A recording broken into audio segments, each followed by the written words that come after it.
तुम्हें एक ऐसी छोटी दुकान मिनी स्टोर विरासत में मिली है जो अपनी मर्जी से एक पोस्ट एपोक्लिप्टिक वर्ल्ड और असली दुनिया के बीच यात्रा कर सकती है। तुम्हें लगा था कि वहां पहुंचते ही जॉम्बीज की भीड़ तुम्हें टुकड़े टुकड़े कर देगी, लेकिन उस छोटी दुकान के पास एब्सोल्यूट डिफेंस है। इसलिए तुम वहां ऐसी चीजें सोने के दाम पर बेचने लगते हो जो असल दुनिया में लगभग बेकार हैं। इंस्टेंट नूडल्स, मिनरल वाटर और सॉसेजेस। एपोकलिप्स की उजड़ी और खतरनाक जमीन पर तुम अपना खुद का कमर्शियल एम्पायर बनाने वाले हो। इसी पल तुम अपने गर्म होते फोन को पकड़े हुए हो और अपनी गर्लफ्रेंड की ठंडी आवाज सुन रहे हो। हम अलग हो रहे हैं। तुम्हें डिग्री लिए 3 साल हो चुके हैं, लेकिन तुमने न सिर्फ 3 बार नौकरी बदली, बल्कि तुम्हारे पास जरा सी भी बचत नहीं है। तुम्हारी गर्लफ्रेंड अब तुम्हारी गरीबी बर्दाश्त नहीं कर पा रही और एक अमीर लड़के वंगाओ की तरफ मुड़ गई है। कॉल खत्म होते ही तुम कुर्सी पर ढह जाते हो। पिछले कुछ सालों में अपने माता पिता के इलाज के लिए तुमने 3,50,000 का कर्ज ले लिया था। आखिर में तुम्हारे माता पिता फिर भी चले गए और तुम वह पैसा कभी लौटा नहीं पाए। अब तुम्हारे पास बस यही आधी मरी सी छोटी दुकान बची है। लेकिन ठीक उसी पल दुनिया घूमने लगती है और बैकग्राउंड की धुन बदल जाती है। तुम्हें समझ आता है कि तुम एक पोस्ट एपोक्लिप्टिक वर्ल्ड में आ गए हो। खिड़की के बाहर तुम्हें जॉम्बीज का एक झुंड दिखाई देता है। छोटी दुकान के अचानक प्रकट होने से उनका ध्यान भी उधर खिंच गया है। अगले ही सेकंड वे सब पागल हो जाते हैं और तुम पर टूट पड़ते हैं। तुम्हें लगता है अब सब खत्म हो गया, लेकिन जिस टूटते कांच की आवाज की तुम उम्मीद कर रहे थे वह आती ही नहीं।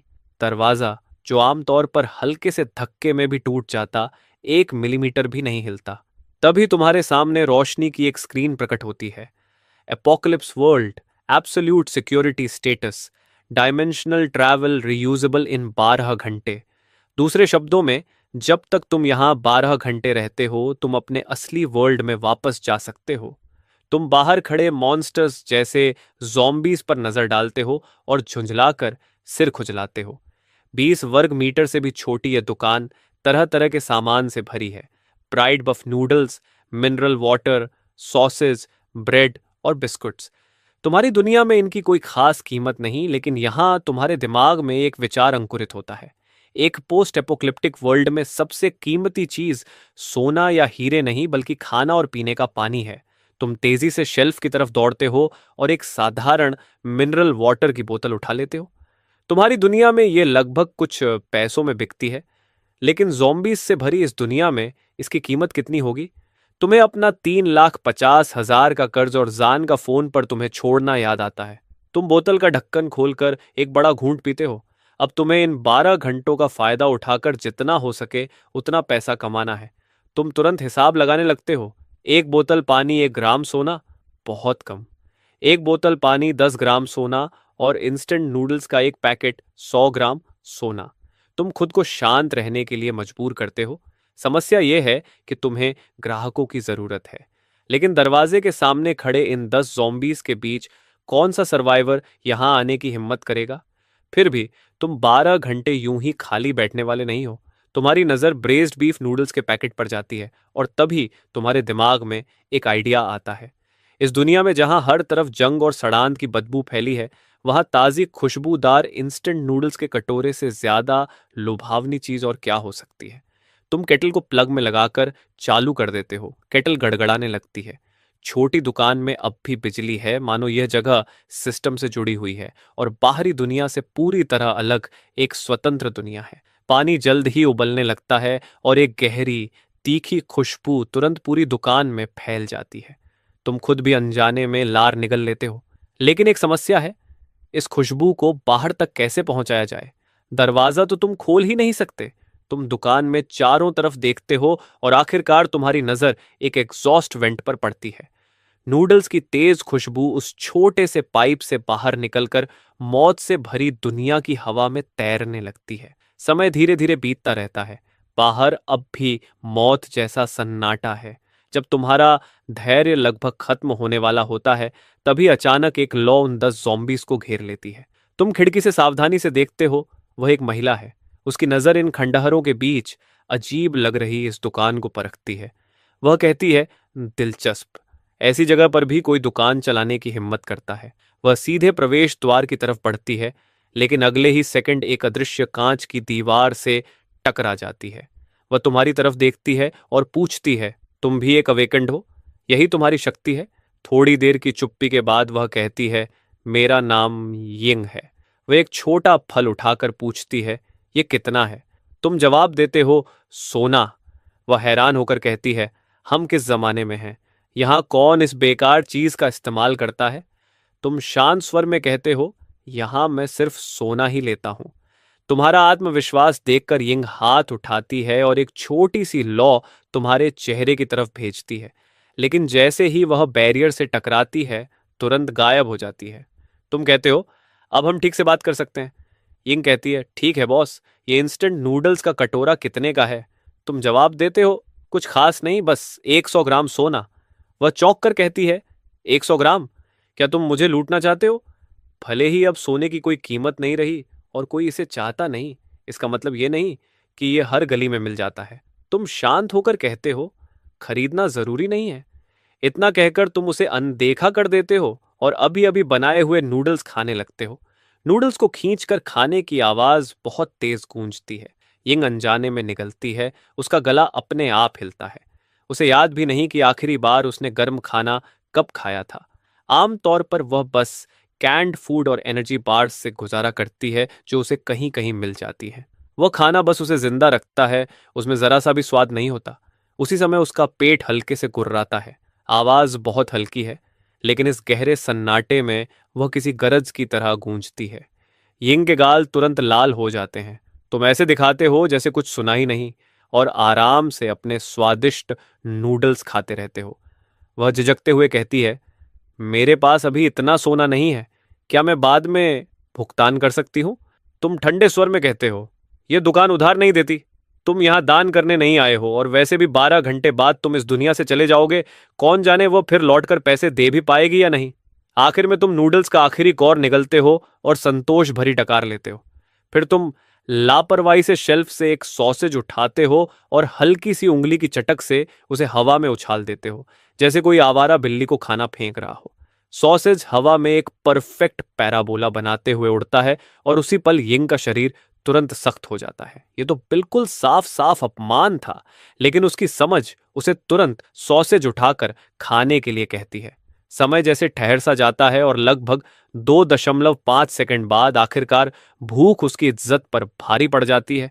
वह झुककर सॉसेज उठा लेता है और सिर्फ 3 कौर में ही उसे पूरी तरह खा जाता है। तुम शांत आवाज में कहते हो, इसे गुडविल समझ लो। इंस्टेंट नूडल्स का एक बाउल, एक 100 ग्राम सोना, सबके लिए सेम प्राइस। यिंग बस 2 शब्द कहता है, मेरा इंतजार करना, और तुरंत मुड़कर चला जाता है। उसकी पावर्स के साथ उसे बस किसी सर्वाइवर कैंप या अपोकैलिप्स से पहले के किसी बैंक वॉल्ट तक पहुंचना है और 100 ग्राम सोना हासिल करना उसके लिए मुश्किल नहीं होगा। लेकिन तभी तुम उसे फिर से आवाज देते हो, रुको। तुम आराम से एक कोका कोला की कैन निकालते हो, वही लेजेंडरी कोका कोला जो दुनिया खत्म होने से पहले हर जगह मिलती थी, लेकिन अब यह किसी भी महंगी वाइन से भी ज्यादा कीमती लक्जरी बन चुकी है। तुम कहते हो, एक कैन 50 ग्राम सोना। यिंग के जवाब देने से पहले ही तुम स्पाइसी स्टिक्स का एक पैकेट भी खोल देते हो और कहते हो, 30 ग्राम सोना, ice cold Coca, spicy sticks और गरम इंस्टेंट नूडल्स का कॉम्बो। दुनिया खत्म होने से पहले ये तीनों चीजें सबसे सस्ता मेन्यू हुआ करती थीं, लेकिन अब उनमें अजीब सा आकर्षण था। यिंग की मुट्ठियां कस जाती हैं और उसकी उंगलियों की हड्डियां चरमराने लगती हैं। वह गुस्से में कहता है, बेहतर होगा कि तुम्हारे पास काफी स्टॉक हो। और इतना कहकर उसकी परछाई तुरंत गायब हो जाती है, क्योंकि वह अभी इसी वक्त सोना ढूंढने निकल चुका था। उस समय डायमेंशनल ट्रैवल के रिचार्ज में अभी भी 10 घंटे 30 मिनट बाकी थे, इसलिए तुम आराम से अपनी छोटी दुकान का निरीक्षण करने लगते हो। वहां 10 क्रेट्स कैंग फू नूडल्स, 15 क्रेट्स इंस्टेंट नूडल्स, ढेर सारे स्पाइसी स्टिक्स और हैम सॉसेजेस पड़े थे, और एक कोने में तुम्हें 5 अंडे भी मिल जाते हैं। ये देखते ही तुम्हारे दिमाग में एक और आइडिया आता है। लगभग 1 घंटे बाद बाहर से भारी कदमों की आवाज सुनाई देती है। यिंग वापस आ चुका था। वह थोड़ा घायल लग रहा था और उसके हाथ में एक काला बैग था। वह कहता है, 200 ग्राम सोना, 1 ग्राम भी कम नहीं। तभी सिस्टम की आवाज आती है, क्या इस वस्तु को सुरक्षा क्षेत्र में प्रवेश की अनुमति दी जाए? तुम चुपचाप अनुमति दे देते हो और काला बैग एक अदृश्य हाथ से उठकर धीरे धीरे उड़ता हुआ तुम्हारे पैरों के पास आ गिरता है। ये देखकर यिंग की आंखें सिकुड़ जाती हैं, क्योंकि यह आदमी उसकी कल्पना से भी ज्यादा रहस्यमय था। सामान गिनने के बाद तुम braised beef noodles, ice cold coca और स्पाइसी स्टिक्स निकालते हो और फिर यिंग के सामने ही पानी उबालते हो। थोड़ी ही देर में नूडल्स तैयार हो जाते हैं और तुम भाप छोड़ते हुए बोल को दरवाजे तक ले जाते हो।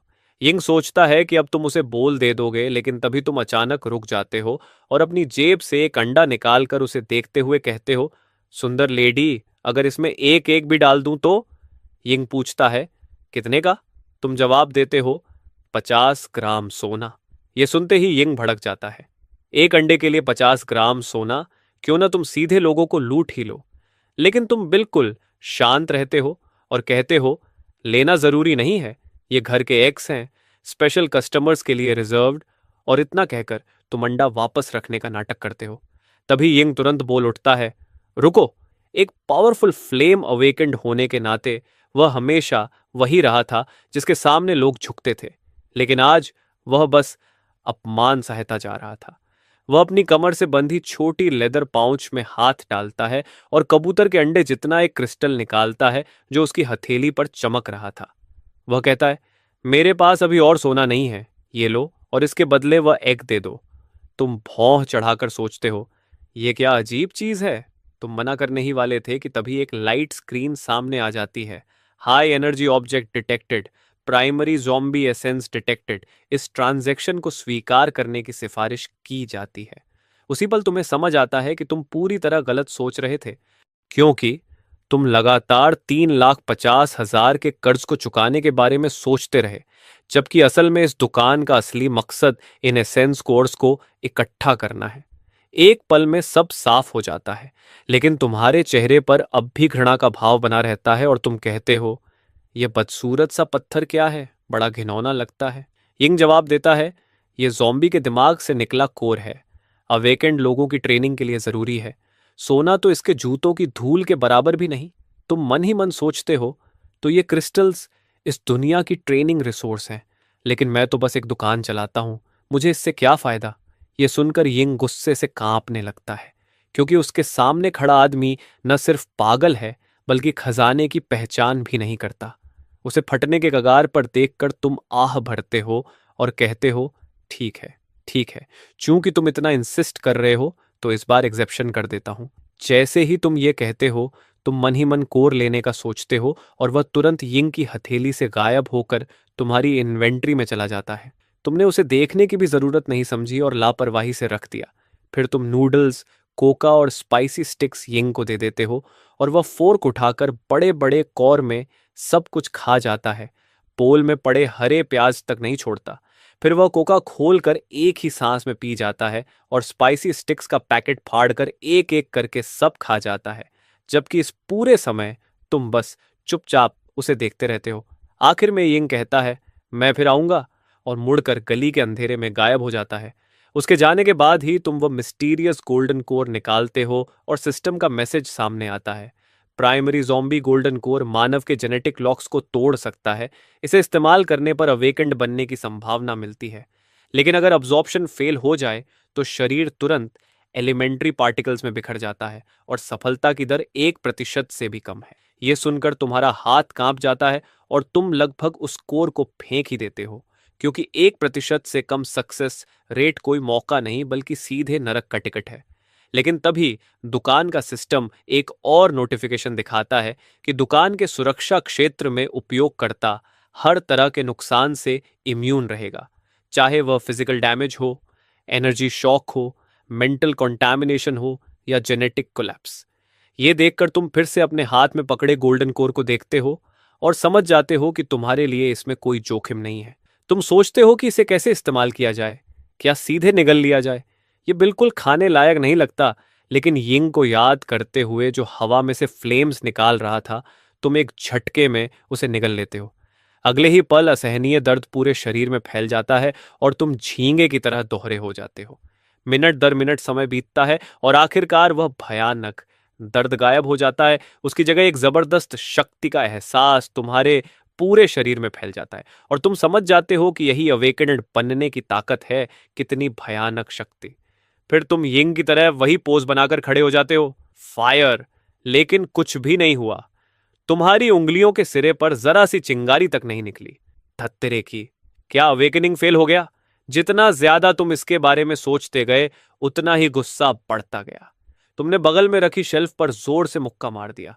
अचानक शेल्फ और उस पर रखे सारे स्नैक्स पूरी तरह गायब हो गए। उसी पल तुम्हारी चेतना किसी दूसरे स्पेस से जुड़ गई।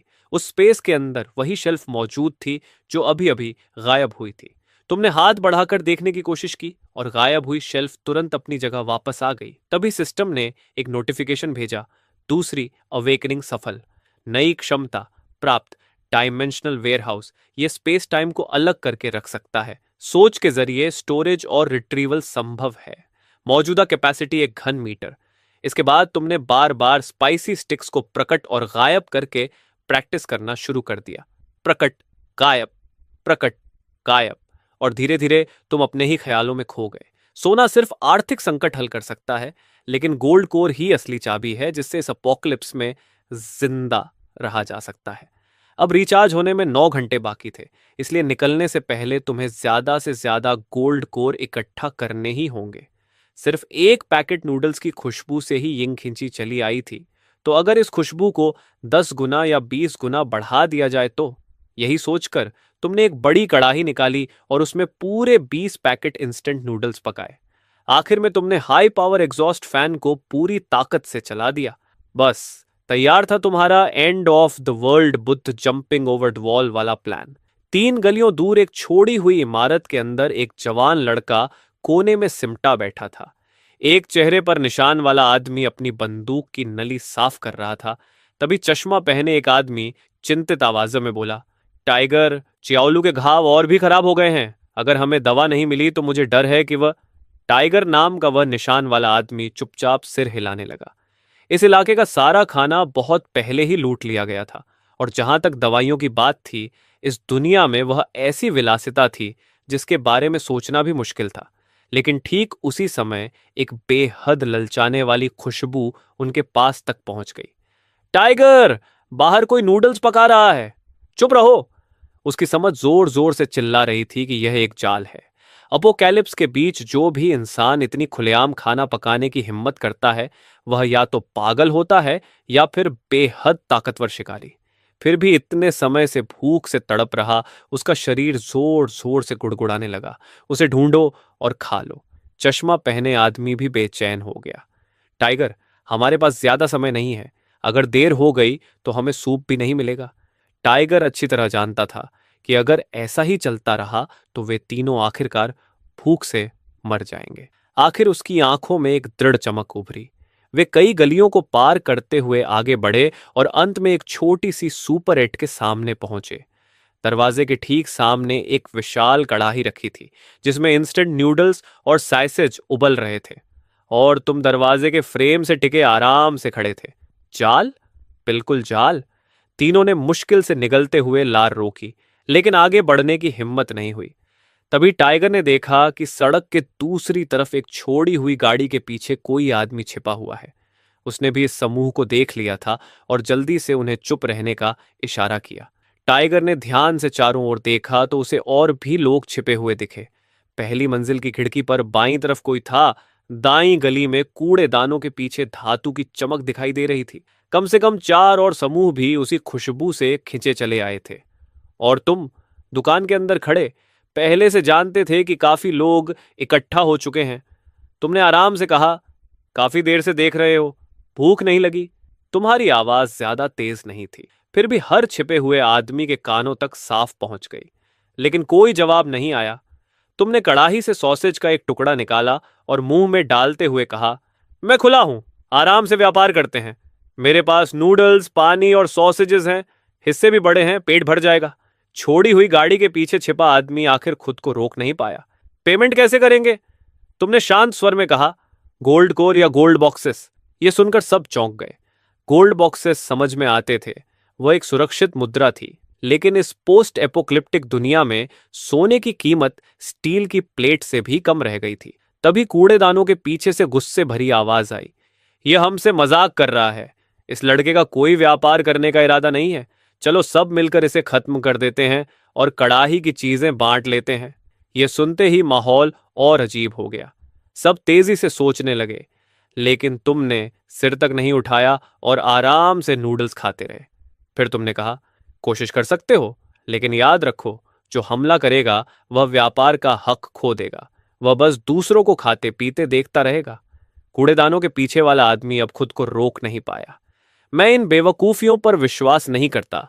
उसने पंप एक्शन शॉटगन निकाल ली। उसके पीछे से दो और आदमी निकल आए, जिनके हाथों में माचेते और लोहे की छड़ें थीं। सब लोग इंतजार कर रहे थे कि कोई पहला कदम उठाए, ताकि देख सकें कि तुम असल में क्या कर सकते हो। उस आदमी ने एक पल भी नहीं सोचा और ट्रिगर दबा दिया। लेकिन गोली जैसे ही सुपर 8 से करीब 2.5 मीटर दूर पहुंची, वह किसी अदृश्य दीवार से टकरा गई। शुरू से अंत तक तुमने पलक तक नहीं झपकाई, बल्कि आराम से एक और सॉसेज निकालकर मुंह में डाल ली। पूरे इलाके में अजीब सा मौत जैसा सन्नाटा छा गया। माचेते और लोहे की छड़ पकड़े उसके दोनों साथी भी वहीं जमकर खड़े रह गए। तभी छोड़ी हुई गाड़ी के पीछे वाला आदमी कुछ समझता हुआ लगा। उसने सोचा, अगर फिजिकल अटैक काम नहीं करता तो नॉन फिजिकल अटैक का क्या होगा। उसकी हथेली में एक अदृश्य तरंग जमा होने लगी। आंखों से दिखाई न देने वाली मानसिक शक्ति तुम्हारी तरफ छोड़ी गई। ये उसकी साइकिक पेनिट्रेशन शक्ति थी। लेकिन जब वह मानसिक हमला सुपर 8 तक पहुंचा, तो तुम्हारे कपड़ों की एक सिलवट तक नहीं हिली। अब सब समझ चुके थे। तुम्हारी दुकान के अंदर तुम अजय हो।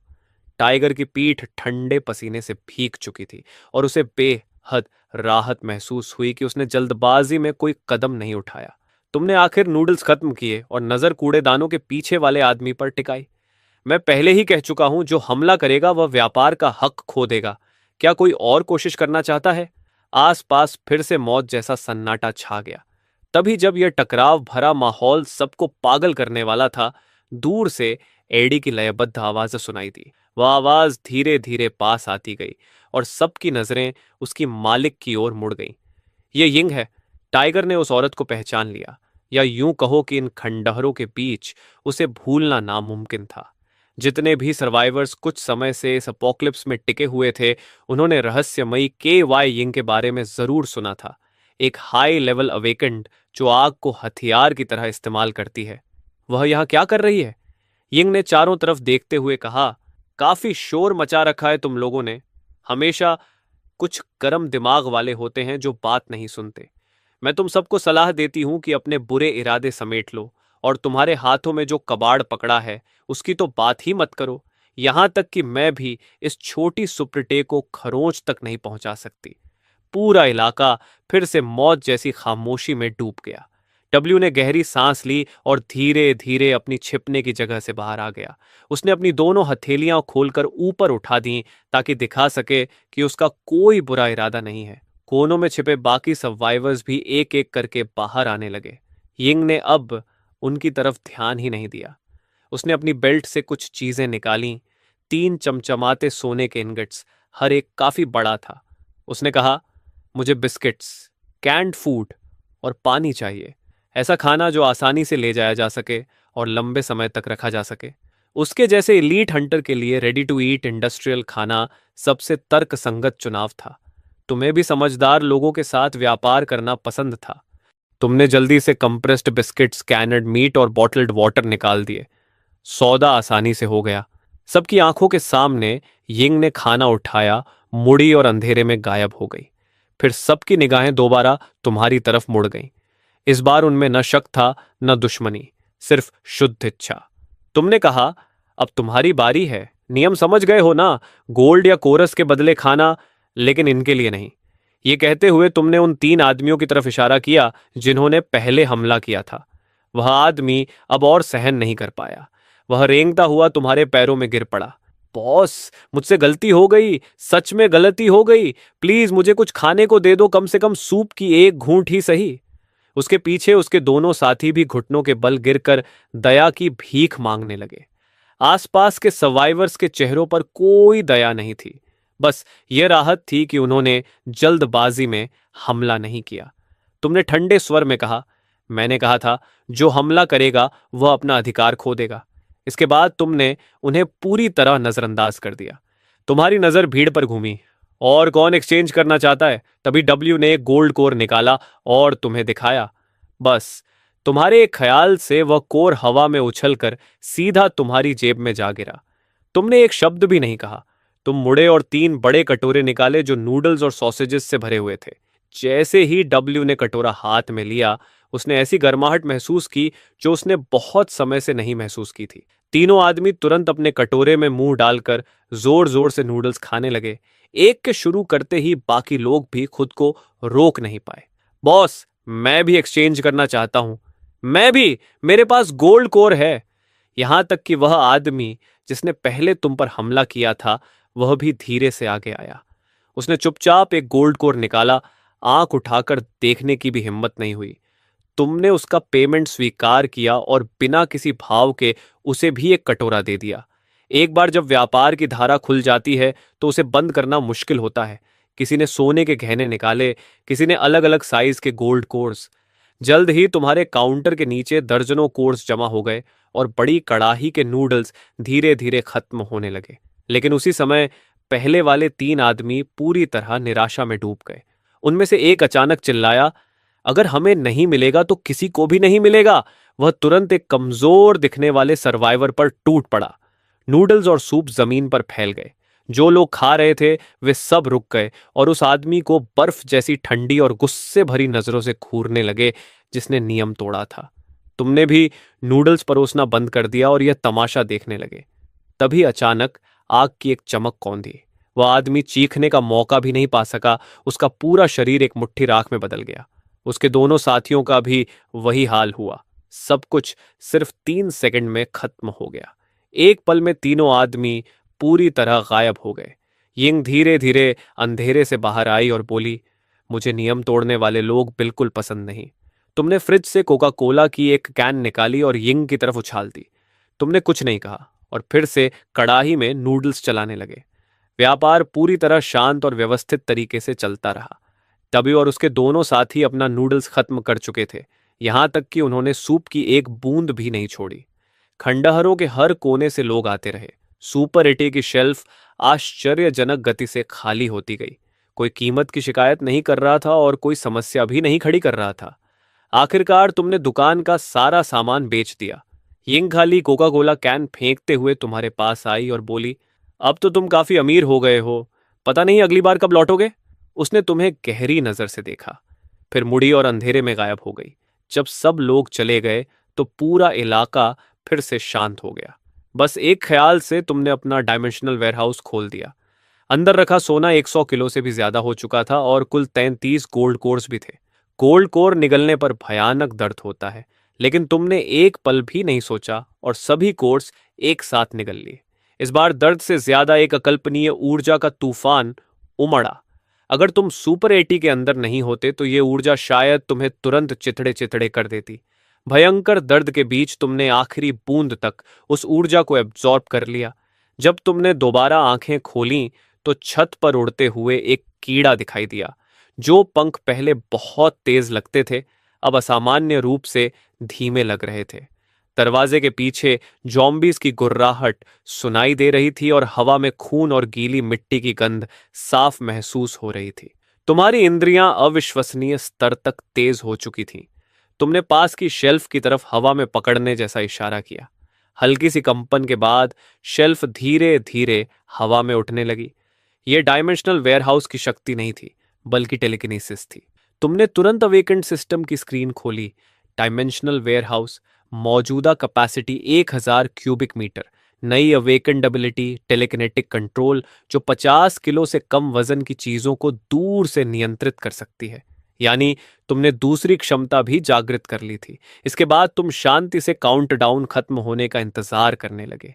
जैसे ही स्पेस में डिस्टॉर्शन की वही अनुभूति वापस आई, तुम अपने असली दुनिया में लौट आए। जंग और सड़ांध की अजीब गंध गायब हो चुकी थी। उसकी जगह मिट्टी और घास की ताजा खुशबू थी। सिस्टम ने सूचना दी, dimensional traversal complete. Current world earth. अगली ट्रेवर्सल से पहले का समय 12 घंटे।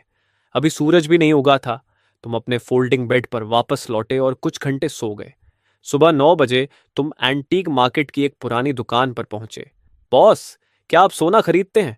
दुकानदार ने पूछा। कितनी प्यूरिटी है और ये कहाँ से आया है? तुमने कोई जवाब नहीं दिया और सीधे एक गोल्ड इंगट निकालकर मेज पर रख दिया। धातु के टकराने की भारी आवाज सुनते ही दुकानदार सीधा खड़ा हो गया। उसने लगभग 10 मिनट तक उन इंगॉट्स को ध्यान से जांचा, फिर सिर उठाकर बोला, माल अच्छा है, एक ही दाम 5,800। तुमने कहा, 7 लाख दोस्त, ये दाम बहुत ज्यादा है। मैं भी रिस्क ले रहा हूं और कुछ लोगों को हिस्सा भी देना पड़ता है। 7 लाख की पेशकश सुनकर दुकानदार लगभग आधा मिनट चुप रहा। फिर तुम्हारे अकाउंट में 7 लाख का ट्रांसफर आ गया। एंटीक मार्केट से बाहर निकलते ही तुमने तुरंत अपने क्रेडिटर को फोन किया। उधर से आवाज आई, हाँ कौन है? तुमने कहा, चाओगो बोल रहा हूं, मेरा नंबर याद है? वह बोला, तो पैसे का इंतजाम हो गया?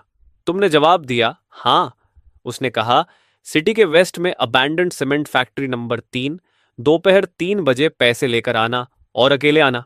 3 बजे सीमेंट फैक्ट्री में ब्याव खड़ा था और उसके पीछे उसके 7 से 8 आदमी थे। वह हंसते हुए बोला, तू सच में अकेला आने की हिम्मत कर गया?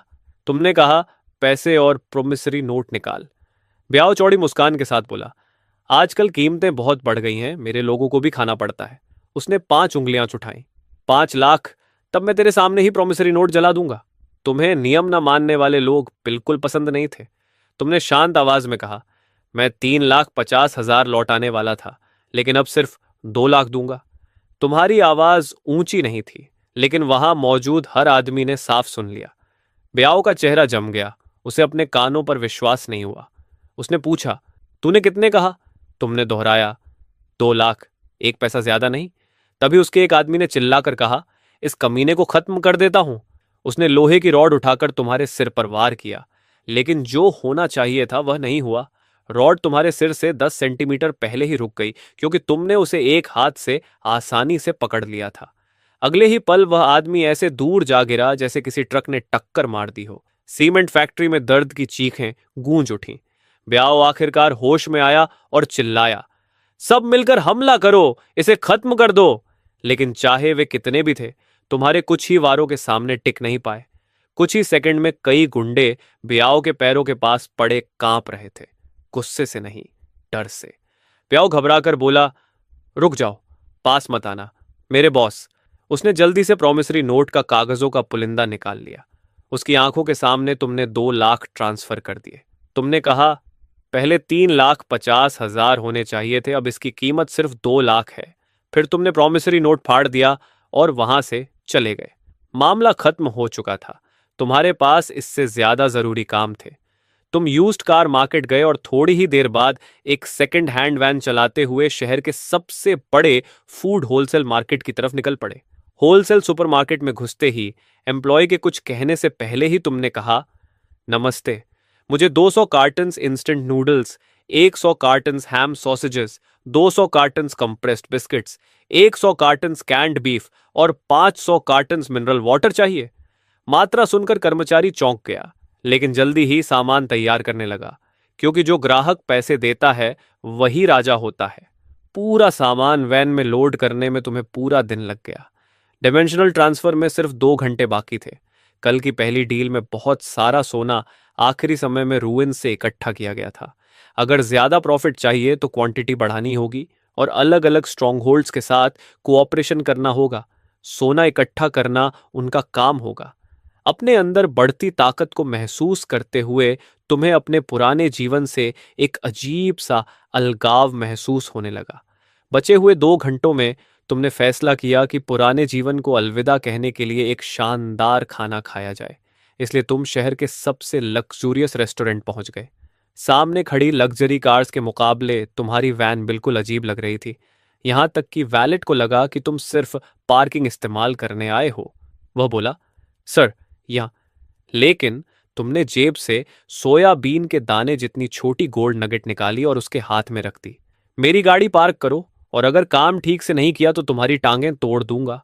सोने की वह छोटी सी नगेट हाथ में लेते ही विलेत सन्न रह गया। तुम बिना उसकी तरफ देखे सीधे रेस्टोरेंट के अंदर चले गए। अंदर सॉफ्ट लाइटिंग थी, लोग एलिगेंट कपड़ों में थे, सब कुछ इतना शांत और शानदार लग रहा था, बिल्कुल उस अपोकैलिप्स से उल्टा जिसे तुम अभी अभी छोड़कर आए थे। तुम मेन्यू देख ही रहे थे कि पास से एक महिला की आवाज आई, च्याओगो। वह तुम्हारी एक्स गर्लफ्रेंड जान थी और उसके साथ खड़ा आदमी था वंगाओ, एक अमीर हेयर। वांगाओ पहले हैरान हुआ, फिर उसने जान की कमर में हाथ डालकर तुम्हारी तरफ पढ़ते हुए कहा, अरे च्याओगो, तुम्हारी सुपर 8 बंद हो गई क्या? यहाँ बर्तन धोने की नौकरी के लिए आए हो? यहाँ एक स्टेक की कीमत 3,800 है। तुम्हारी महीने की सैलरी से तो उसका एक टुकड़ा भी मुश्किल से मिलेगा। तुमने शांत स्वर में वेटर से कहा, यहाँ बहुत शोर है, अपने शेफ से कहो कि अपनी स्पेशलिटीज तैयार करे। वांगाओ को ऐसा लगा जैसे वह हवा से बात कर रहा हो। पूरी तरह इग्नोर किए जाने का एहसास उसे गुस्से से भर गया। उसने आवाज ऊंची कर दी, तू बहिरा है क्या? मैं तुझसे बात कर रहा हूं। लेकिन तुम्हारा चेहरा बिल्कुल शांत रहा। चान को अचानक लगा कि तुम अब वही इंसान नहीं रहे जिसे वह जानती थी। तभी रेस्टोरेंट मैनेजर वेन शेंग जल्दी से आ गया और बोला, सर, कृपया शांत हो जाइए, बाकी ग्राहकों को डिस्टर्ब मत कीजिए। मैनेजर को देखकर वांगाओ का घमंड और बढ़ गया। वह बोला, मैनेजर जो, सही समय पर आए हो। यह कैसा रेस्टोरेंट है? अब कोई भी अंदर आ सकता है क्या? ऐसे आदमी को यहां बैठने देना तुम्हारे रेस्टोरेंट का लेवल गिरा देता है। मैनेजर जो वांगाओ को अच्छी तरह जानता था। वह शहर के रियल एस्टेट टाइकून का बेटा था, लेकिन उसने तुम्हारे असामान्य शांत स्वभाव को भी नोट किया। इसलिए उसने बिना घमंड और बिना चापलूसी के वांगो से कहा, मिस्टर वांग, हमारा रेस्टोरेंट सभी ग्राहकों के साथ बराबरी से व्यवहार करता है। फिर वह अचानक तुम्हारी तरफ मुड़ा और 90 डिग्री झुककर बोला, मिस्टर चियाओगो, मैं दिल से माफी चाहता हूं। हमारी सर्विस की कमी से आपका भोजन खराब हुआ, इसके लिए मैं सच में क्षमा चाहता हूं। उसने तुरंत एक वेटर को बुलाया और तुम्हें प्राइवेट लाउंज में ले जाने को कहा। शुरुआत से अंत तक तुमने वंगाओ की तरफ एक बार भी देखने की जरूरत नहीं समझी। वंगाओ कुछ और कहना चाहता था, लेकिन उसे मैनेजर जोऊ ने बीच में ही रोक दिया। मिस्टर वांग, मैं आपसे तुरंत यह हंगामा बंद करने को कहता हूं, नहीं तो मुझे सिक्योरिटी बुलानी पड़ेगी और आपको तथा इस लेडी को यहां से जाने के लिए कहना पड़ेगा। प्राइवेट लाउंज में तुम्हारे सामने तरह तरह के शानदार और महंगे डिशेस परोसे गए। पहले के समय में तुम्हें यहां खाने का हक भी नहीं मिलता, लेकिन अब जब तुमने छक लिया तो तुम्हें एहसास हुआ कि इसमें कोई खास बात भी नहीं है। खाना खत्म करने के बाद तुम वापस अपनी सुपरेट लौट आए। अगले डायमेंशनल ट्रांसफर में अब सिर्फ 150 सेकंड बाकी थे। समय खत्म होते ही शहर की जानी पहचानी हलचल धीरे धीरे धुंधली पड़ गई और उसकी जगह फिर से अपोकलिप्स की मौत जैसी खामोशी ने ले ली। ट्रांसफर का रिचार्ज टाइम जो पहले 12 घंटे था, अब घटकर 11 घंटे रह गया था। तुमने अंदाजा लगाया कि जैसे जैसे ट्रांसफर्स की संख्या बढ़ेगी, शायद तुम असली दुनिया और पोस्ट अपोकलिप्टिक दुनिया के बीच अनलिमिटेड बार आ जा सकोगे। तुम्हें महसूस हुआ कि कई निगाहें तुम्हारी तरफ उठ रही हैं। पिछली बार के सर्वाइवर्स ने इस मिस्टीरियस सुपर 80 की खबर फैला दी थी, इसलिए अब यहां आने वाले लोग भूखे और अकेले बचे हुए लोग नहीं, बल्कि अलग अलग ऑर्गेनाइजेशंस के स्काउट्स थे। करीब 10 मिनट बाद एक आदमी तुम्हारी दुकान के पास आया। उसके कंधे पर असॉल्ट राइफल टंगी हुई थी। वह दरवाजे के सामने रुककर बोला, मेरा नाम स्कॉर्पियन है। मैं पीछी बैस्टियन की तरफ से आया हूं। मैं तुमसे बात करना चाहता हूं। तुमने पूछा, किस बारे में? स्कॉर्पियन बोला, हमारे बेस्टियन को बहुत सारे सप्लाईज चाहिए। खाना, पानी, दवाइयाँ, हथियार, एम्यूनिशन, हम सब कुछ खरीदेंगे। तुमने शांत स्वर में कहा, मैं हथियार नहीं बेचता। स्कॉर्पियन के चेहरे पर जरा भी निराशा नहीं आई, मानो उसे पहले से अंदाजा हो। उसने जेब से एक गोल्ड इंगेट निकाला और काउंटर पर रख दिया। ये एडवांस है, हम तुम्हारे साथ लॉन्ग टर्म पार्टनरशिप करना चाहते हैं। उम्मीद है तुम हमें थोड़ा अच्छा प्राइस दोगे। तुमने कहा, मेरे दाम सबके लिए एक जैसे हैं। उसी समय उसके पीछे की छाया में हल्की हलचल हुई। स्कॉर्पियन ने हाथ उठाकर शांत रहने का इशारा किया। हम पूरी तरह सीरियस हैं। तुमने कुछ नहीं कहा, बस हवा में हाथ बढ़ाकर शेल्फ पर रखी एक कैंड बीफ की डिब्बी की तरफ इशारा किया। वह डिब्बी धीरे धीरे हवा में तैरती हुई काउंटर पर आ गई। स्कॉर्पियन की आंखों की पुतलियां सिकुड़ गईं। टेलीकिनेसिस। अब तक वह समझता था कि तुम्हारी असली ताकत बस तुम्हारी दुकान की अटूट डिफेंस है, लेकिन अब उसे पता चला कि तुम खुद भी एक बेहद ताकतवर अवेकंड हो। उसने कहा, एक गोल्ड इंगट के बदले एक पूरा क्रेट कैंड फूड, लेकिन हमें सही मात्रा जाननी होगी कि तुम्हारे पास कुल कितना सामान है। तुम हल्का सा हंसे, उंगलियां चटकाईं और अचानक जमीन पर मिनरल वाटर की बोतलों का पहाड़ प्रकट हो गया। यह दृश्य देखकर स्कॉर्पियन का दिमाग लगभग 2 से 3 सेकंड के लिए ब्लैंक हो गया। तुमने फिर उंगलियां चटकाईं और कंप्रेस्ड बिस्किट्स का एक और पहाड़ सामने आ गया। इस बार स्कॉर्पियन ने मुश्किल से लार निकली। उसे समझ आ गया कि तुम्हारे पास सिर्फ टेलीकाइनेसिस नहीं बल्कि स्पेशियल एबिलिटी भी है। उसने पूछा, कीमत क्या है? तुमने कहा, एक गोल्ड इनगोट में पूरा क्रेट कैंड फूड, लेकिन इतनी बड़ी क्वांटिटी तैयार करने में समय लगेगा। गोल्ड कॉइन्स से तुम शेल्फ पर रखे सामान को पीस बाय पीस खरीद सकते हो। अगर बड़ी क्वांटिटी चाहिए तो अलग तरह की कीमत चुकानी होगी। स्कॉर्पियन बोला, अफिनिटी को करेंसी की तरह इस्तेमाल नहीं किया जा सकता। यही अवेकंड की शक्ति का स्रोत है और हमारे बेस की नींव भी। तुमने कंधे उचकाए। वह तुम्हारी समस्या है, मेरी नहीं। इतना कहते ही दोनों सामान के पहाड़ अचानक गायब हो गए। इस पूरे सौदे का नियंत्रण हमेशा तुम्हारे हाथ में था। अगर स्कॉर्पियन यह डील स्वीकार नहीं करता तो बाकी बेसिस जरूर करेंगे और आखिर में पीची बैस्टियन खुद ही कमजोर होकर खत्म हो जाएगा। स्कॉर्पियन ने कहा, हमें एक एग्जैक्ट एक्सचेंज रेट चाहिए। तुमने कहा, एक गोल्ड इंगट और 10 गोल्ड कॉइन्स में पानी का क्रेट और बिस्किट्स का दाम उससे दुगुना। स्कॉर्पियन ने मुट्ठियां भींच लीं। उसकी उंगलियों की हड्डियां तक चरमराने लगीं। यह सिर्फ महंगा सौदा नहीं बल्कि खुली लूट जैसा था। उसने गहरी सांस ली और खुद को शांत करते हुए बोला, मुझे अपने लीडर को रिपोर्ट देनी होगी। इस गोल्ड इनगट को जानकारी की फीस समझ लो। तुमने सिर हिलाया और इनगॉट जेब में रख लिया। स्कॉर्पियन कुछ बोले बिना अंधेरे में लौट गया। तुम काउंटर के पीछे खड़े होकर पहले से साफ काउंटर को यूं ही पोंछने लगे।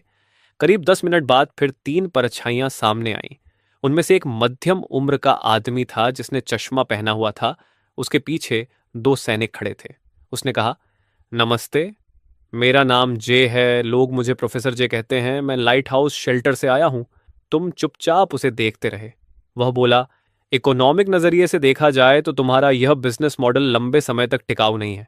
अगर बेसिस इतना सोना खोते रहे तो वे आखिरकार कोलैप्स हो जाएंगे और तब तुम अपना सामान किसे बेचोगे? तुमने शांत स्वर में कहा, जो बचेगा उसकी कीमत और बढ़ जाएगी। प्रोफेसर जे के चेहरे की मुस्कान जम गई। उसने कहा, तुम्हें सिस्टम या फ्यूचर की कोई परवाह नहीं, क्योंकि कीमत तय करने की ताकत सिर्फ तुम्हारे पास है। तभी यंग अंधेरे से बाहर आई। एक गोल्ड कॉइन काउंटर पर गिरा। तुमने बिना कुछ कहे सेल्फ हीटिंग राइस का एक डिब्बा, कैंड बीफ और 2 मिनरल वाटर की बोतलें रख दी। यिंग ने सामान उठाया और बिना कुछ बोले वापस अंधेरे में चली गई। पूरी ट्रांजैक्शन बिल्कुल खामोशी में हुई और प्रोफेसर जे का तथाकथित लॉजिकल एनालिसिस मजाक बनकर रह गया। फिर तुमने कहा, एक गोल्ड इनगॉट और 10 गोल्ड कॉइन्स में क्रेट। अगर बड़ी क्वांटिटी चाहिए तो एक्स्ट्रा देना होगा। अभी तुम लोगों की बेकार बातों में मेरे 3 मिनट बर्बाद हुए, इसलिए अब 15 गोल्ड बॉक्सेस लगेंगे। प्रोफेसर जे ने बिना हिचकिचाहट कहा, हम मानते हैं। उसके लिए साफ था कि शायद तुम वेस्टलैंड के सबसे ताकतवर अवेकेंड नहीं हो, लेकिन तुम्हारी सुपर 80 पूरी तरह इनविंसिबल है। उसने जेब से मिलिट्री कम्युनिकेटर निकाला और कहा, ल्यू, तुरंत 3 गोल्ड इनगट्स और 15 गोल्ड बॉक्सेस लेकर आओ। करीब 20 मिनट बाद दूर से इंजन की आवाज सुनाई दी। क्लैंग। 2 भारी मेटल क्रेट्स तुम्हारे सामने रखे गए। एक में गोल्ड इनगट्स भरे थे और दूसरे में 15 गोल्ड बॉक्सेस।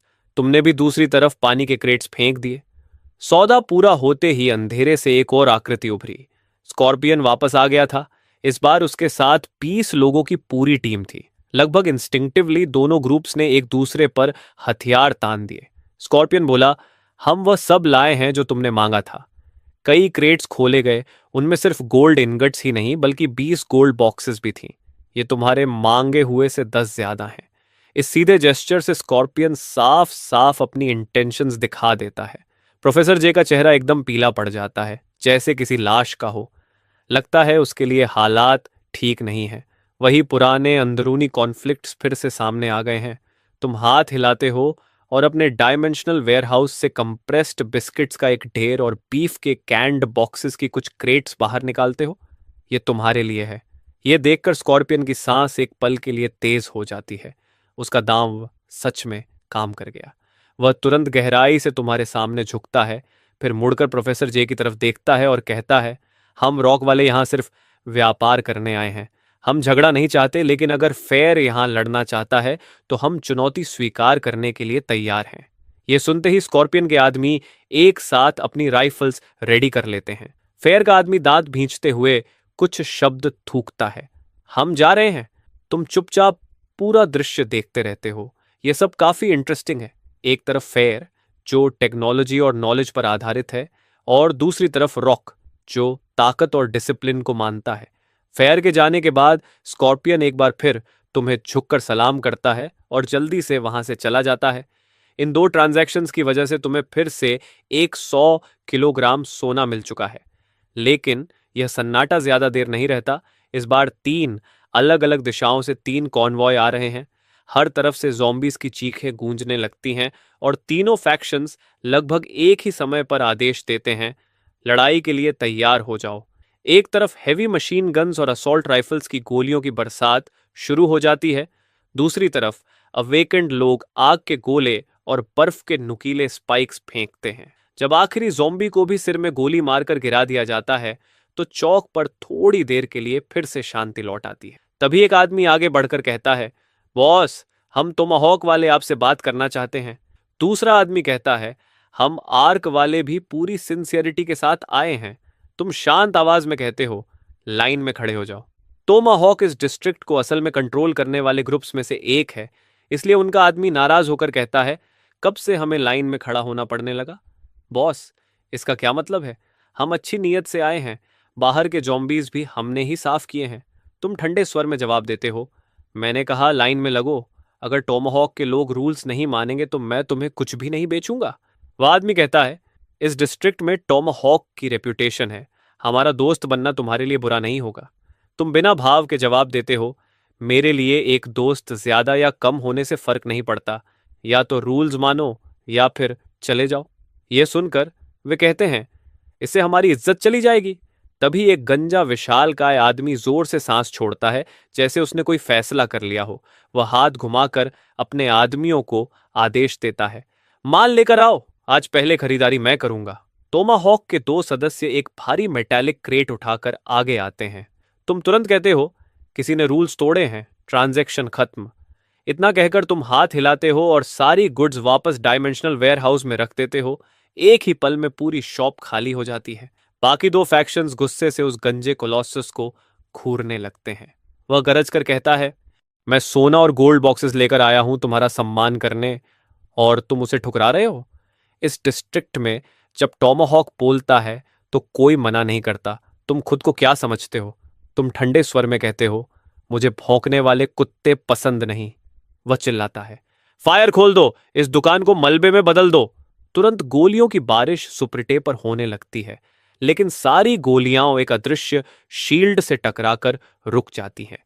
तुम घोषणा करते हो, आज से मैं टोमाहॉक को एक भी रिसोर्स नहीं बेचूंगा और तुम्हारे सिर पर 100 बीफ के कैनेट बॉक्स का इनाम रखता हूं। यह सुनते ही टोमाहॉक के सारे सदस्य जम जाते हैं।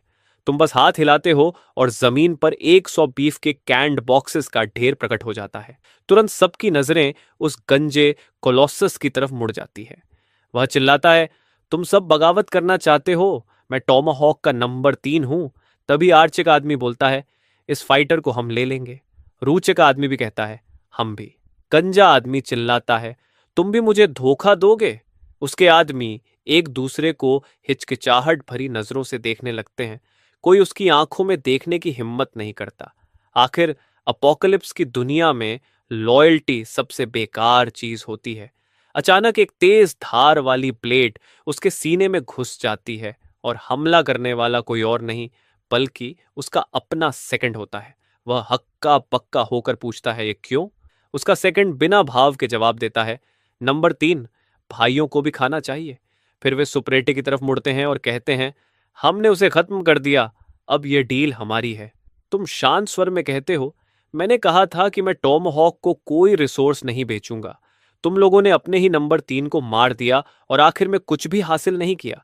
अगर ये लोग अब टोमाहॉक के सदस्य नहीं हैं तो भी मैं टोमाहॉक से कोई व्यापार नहीं करूंगा। बाकी लोग इसमें शामिल नहीं हैं। तभी एक आदमी आगे बढ़कर कहता है, मेरा नाम बेलू है, मैं आर्ची शेल्टर का लॉजिस्टिक्स ऑफिसर हूँ और आर्ची की तरफ से मैं आपको आधिकारिक तौर पर हमारे साथ जुड़ने का निमंत्रण देता हूँ। रूच का आदमी भी कहता है, हम भी काबिल दोस्तों का स्वागत करते हैं। उधर टॉमाहॉक का सेकंड तेजी से सोचता है और कहता है, हम आर्क में शामिल होने के लिए तैयार हैं। उसके पीछे खड़े करीब 15 आदमी एक साथ हथियार नीचे कर देते हैं। तुम काउंटर पर टिके टिके आराम से हाथ उठाते हो और 100 बीफ के कैंड बॉक्सेस का पहाड़ सीधे उस सेकंड के सामने आ गिरता है। वह चालाकी से बेल्लू के पास जाता है और कहता है, सुपरवाइजर बेल्लू, आर्ची की प्रोटेक्शन के बदले हम ये कैंड बीफ आपको वेलकम गिफ्ट के तौर पर देना चाहते हैं। रूचे के सदस्य लालच भरी नजरों से देखते हैं लेकिन कुछ करने की हिम्मत नहीं करते। अब कोई भी विरोध करने की हिम्मत नहीं करता। बेल्लू काउंटर के सामने लाइन में खड़ा हो जाता है और रूचे का आदमी शुचू भी चुपचाप उसके पीछे खड़ा हो जाता है। तुम पूछते हो, क्या चाहिए? बेलू कहता है, कंप्रेस्ड बिस्किट्स, पानी और इंस्टेंट न्यूडल्स। वह दो क्रेट्स खोलता है जिनके अंदर 50 गोल्ड बार्स और 20 गोल्ड बॉक्सेस होते हैं। ट्रांजैक्शन खत्म होने के बाद भी वह तुरंत नहीं जाता और पूछता है, बॉस, क्या आप प्री ऑर्डर्स लेते हैं? तुम कहते हो, हाँ, क्या चाहिए? वह कहता है, एंटीबायोटिक्स और कोल्ड मेडिसिन जितना ज्यादा हो सके। तुम जवाब देते हो, वापस जाओ, एक लिस्ट बनाकर लाओ और पहले एडवांस दे देना, अगली बार मैं माल लेकर आऊंगा। इसके बाद रूचे के सुचो की बारी आती है। वह भी मेडिसिन प्री ऑर्डर करने के साथ साथ टोबैको और अल्कोहल भी मांगता है। जब ये ट्रांजैक्शंस खत्म हो जाते हैं तो कुछ अकेले लोग भी ट्रेड करने लगते हैं। कोई गोल्ड ज्वेलरी देता है, कोई छोटी गोल्ड बॉक्सेस। लेकिन तभी एक आदमी तुम्हारे साथ ट्रेड करने के लिए एक अलग ही चीज निकालता है, कार बैटरी। इस दुनिया की बैटरीज की एनर्जी डेंसिटी और लाइफ स्पैन तुम्हारी दुनिया की बैटरीज से लगभग 2 गुना ज्यादा एडवांस्ड है। तुम्हें अचानक एहसास होता है कि शुरू से ही तुमने इस दुनिया को सिर्फ एक गोल्ड माइन और वेंडिंग मशीन की तरह देखा था और उस टेक्नोलॉजी को पूरी तरह नजरअंदाज कर दिया था जो इस दुनिया के पास कैटास्ट्रोफी से पहले मौजूद थी। तुम मुड़ते हो और 2 पीसेस ब्रेड, एक बॉटल मिनरल वाटर और 2 सॉसेजेस बाहर निकालते हो। आसपास के सर्वाइवर्स यह देखकर पूरी तरह स्टन्ड रह जाते हैं। वे फुसफुसाते हैं, इतना सब दे रहा है? तुम कहते हो, अब से मैं इस तरह की बैटरी भी लूंगा। भीड़ के पीछे कुछ लोन वुल्फ्स चुपचाप एक घेरा बनाकर उस आदमी को घेर लेते हैं। वह आदमी अपने हाथों में भारी फूड कार्गो को कसकर पकड़े हुए है। उसका शरीर जोर जोर से कांप रहा है। उसके दिमाग में चल रहा है कि यह खाना उम्मीद नहीं बल्कि मौत का संकेत भी हो सकता है। तुम ठंडे स्वर में कहते हो, मुझे उससे एक सवाल पूछना है। अगर किसी ने जरा भी हरकत की तो मैं उसकी सिर के बदले कुछ और कैंड बीफ के क्रेट्स देने में बिल्कुल हिचकिचाऊंगा नहीं। ये सुनते ही भीड़ और वे लोन वुल्फ्स सब वहीं जम जाते हैं। आखिर टोमाहॉक का नंबर 3 अभी भी ज्यादा दूर नहीं पड़ा है। तुम पूछते हो, तुम्हारा नाम क्या है? वह जवाब देता है, जोयुआन। तुम फिर पूछते हो, ये बैटरी कहाँ से आई? वह कहता है, टियंग टेक्नोलॉजी पार्क से। मैं टियंग टेक्नोलॉजी में बैटरी इंजीनियर था। ये बैटरी लेन चेन मॉडल है। यह हमारी कंपनी का फ्लैगशिप प्रोडक्ट है। कैटास्ट्रोफी के समय हम एक बहुत बड़े ऑर्डर का प्रोडक्शन अभी अभी खत्म कर चुके थे और कंपनी के वेयरहाउस में अभी भी कम से कम कई 10,000 बैटरीज रेडी पड़ी हैं। लेकिन पार्क के हजारों एम्प्लॉयज ज़ॉम्बीज बन चुके हैं। तुम सिर हिलाते हो और सोचते हो कि अगर तुम्हें प्रोडक्शन चेन दोबारा बनाने का मौका मिल जाए और इस चेन की एक्सेप्शनल परफॉर्मेंस का इस्तेमाल कर सको तो अपने ओरिजिनल वर्ल्ड में एनर्जी रेवोल्यूशन तक शुरू कर सकते हो। तुम पूछते हो, अगर प्रोडक्शन लाइन नष्ट हो चुकी हो तो क्या तुम इस बैटरी की पूरी टेक्निकल डेटा निकाल सकते हो, यानी रॉ मटेरियल्स की फॉर्मूलाज और प्रोसेसिंग प्रोटोकॉल समेत सब कुछ? जुयन कहता है, पूरी डेटा पार्क के सर्वर में है। जब तक मुझे सर्वर एक्सेस मिल जाए मैं सारी डेटा एक्सट्रैक्ट कर सकता हूं। यह सुनकर तुम्हारी नजर उस पर पूरी तरह बदल जाती है। वह कोई गिरा हुआ इंजीनियर नहीं बल्कि चलता फिरता वॉल्ट की है। तुम सोचते हो कि इस काम के लिए आसपास के फैक्शंस की मदद लेनी पड़ेगी। फिर तुम जोयुआन से कहते हो, अब से तुम मेरे लिए काम करोगे। तुम्हारा काम होगा हर टेक्नोलॉजिकल आइटम को इंस्पेक्ट और इवेल्युएट करना जो मैं लाऊंगा। बदले में मैं तुम्हें खाना और पानी दूंगा। यह सुनकर जोयुआन के अंदर एक जबरदस्त खुशी उमड़ पड़ती है। यह सच में अचानक किस्मत पलटने जैसा है। लेकिन आसपास के कुछ सर्वाइवर्स भी कम चालाक नहीं होते। वे सोचते हैं कि अगर जोयुआन सिर्फ एक बैटरी से इतनी बड़ी डील पा सकता है तो वे क्यों नहीं। कुछ ही देर में सर्वाइवर्स के बीच टेक्नोलॉजी आइटम्स लाने की होड़ लग जाती है। कोई मिलिट्री ड्रोन के टूटे हुए बॉडी से मदरबोर्ड लाता है, कोई सील्ड बायोलॉजिकल सैंपल कूलर और कोई आधी जली हुई साइंटिफिक जर्नल का हिस्सा। तुम किसी चीज को मना नहीं करते और हर चीज की इवैल्यूएशन जुयुआन को दे देते हो। ये ट्रेडिंग रात देर तक चलती रहती है। तभी अचानक अंधेरे को चीरती हुई दो तेज हेडलाइट्स दिखाई देती हैं और एक पावरफुल इंजन की गूंज सुनाई देती है। बेल्लू और शूचू लगभग एक साथ गाड़ी से उतरते हैं और कई क्रेट्स जो सोने के बार्स और गोल्ड बॉक्सेस से भरे हैं जमीन पर रख देते हैं। बेल्लू कहता है, यह हमारी फैक्शंस आर्ची और रूच का एडवांस पेमेंट है। तुम शांत स्वर में कहते हो, एडवांस मिल गया, अगली डील के लिए मैं तुम्हारा माल तैयार रखूंगा। बेलू और शूचो एक साथ झुककर बहुत सम्मान से सलाम करते हैं, लेकिन डील खत्म होने के बाद भी दोनों जाने की जल्दी में नहीं लगते। उनकी नजर जोयुआन और जमीन पर पड़े टेक्नोलॉजी जंग के ढेर पर टिक जाती है। तुम शांत स्वर में कहते हो, उत्तर दिशा के रुइंस में तियान के टेक्नोलॉजी पार्क है। वहां लेन चेन बैटरीज के दसियों हजार यूनिट्स पड़े हैं, लेकिन उस एरिया में 5,000 से ज्यादा ज़ोंबीज घूम रहे हैं। बेल्लू चौंक कर पूछता है, बॉस, आपका मतलब? तुम कहते हो, मैं तुम्हें अमीर बनने का मौका दे रहा हूं, मैं फंडिंग दूंगा, तुम लोग मैन पावर दोगे, पार्क को साफ करोगे और वहां के सर्वर्स और सेंट्रल यूनिट्स को इंटैक्ट हालत में मेरे पास लाओगे। यह सुनकर बेलू और शुचौ के दिमाग तेजी से दौड़ने लगते हैं। रिस्क बहुत बड़ा है, लेकिन रिवॉर्ड भी उतना ही बड़ा है। और सबसे महत्वपूर्ण बात यह है कि इससे उस मिस्टीरियस ट्रेडर के साथ उनका मजबूत कनेक्शन बन सकता है।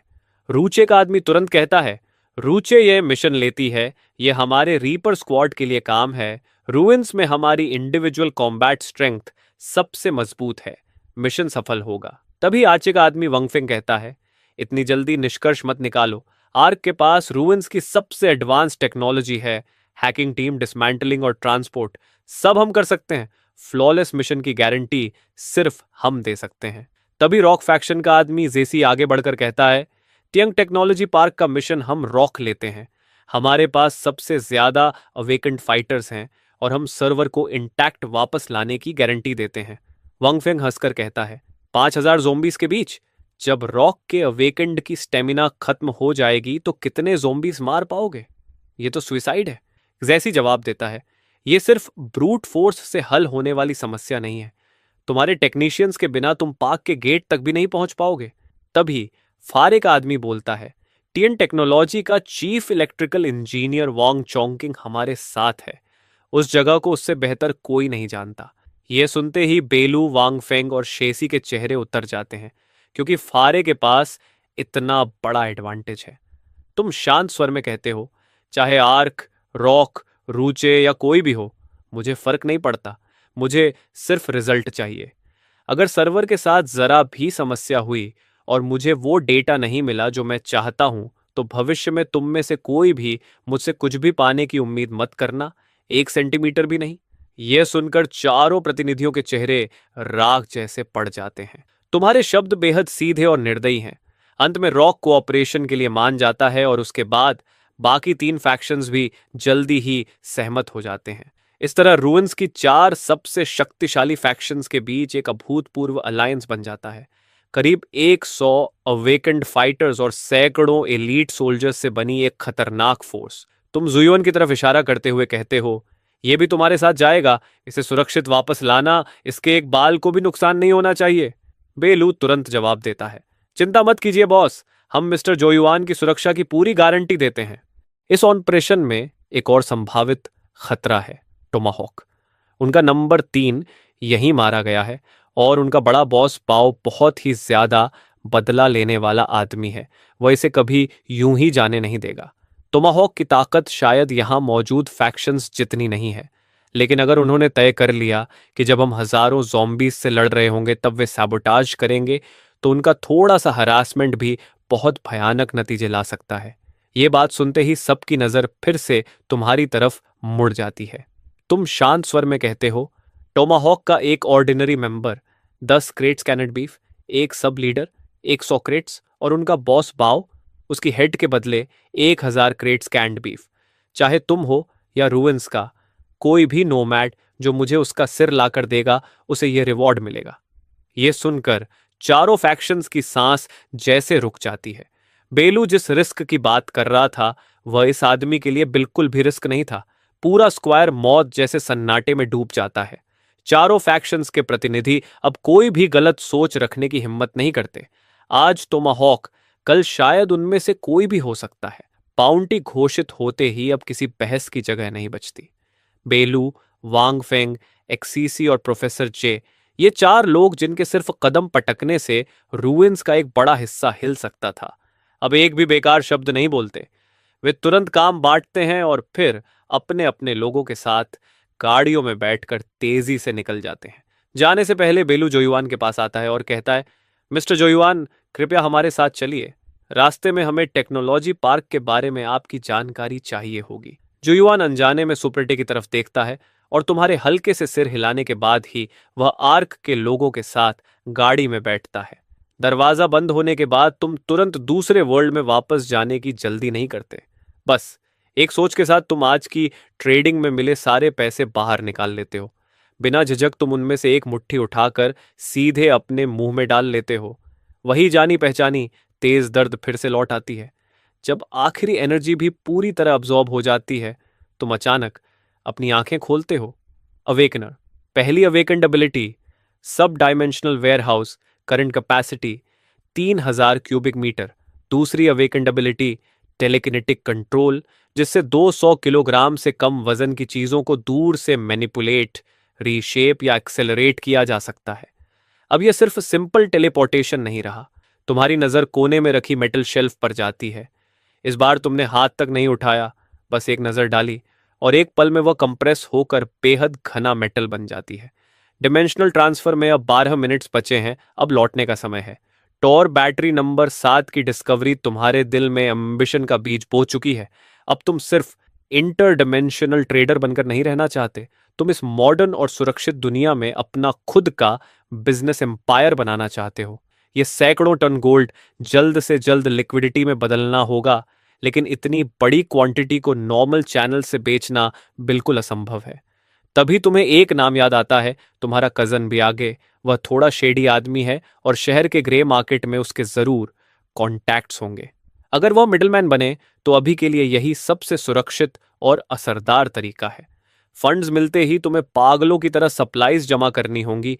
3000 मीटर क्यूब वेयरहाउस और सुपर 8 दोनों को पूरी तरह भरना होगा और फिर एक टेक्नोलॉजी कंपनी बनानी होगी ताकि टियंग टेक्नोलॉजी पार्क से मिलने वाली टेक्निकल डेटा को रिसीव करने के लिए स्ट्रक्चर तैयार रहे।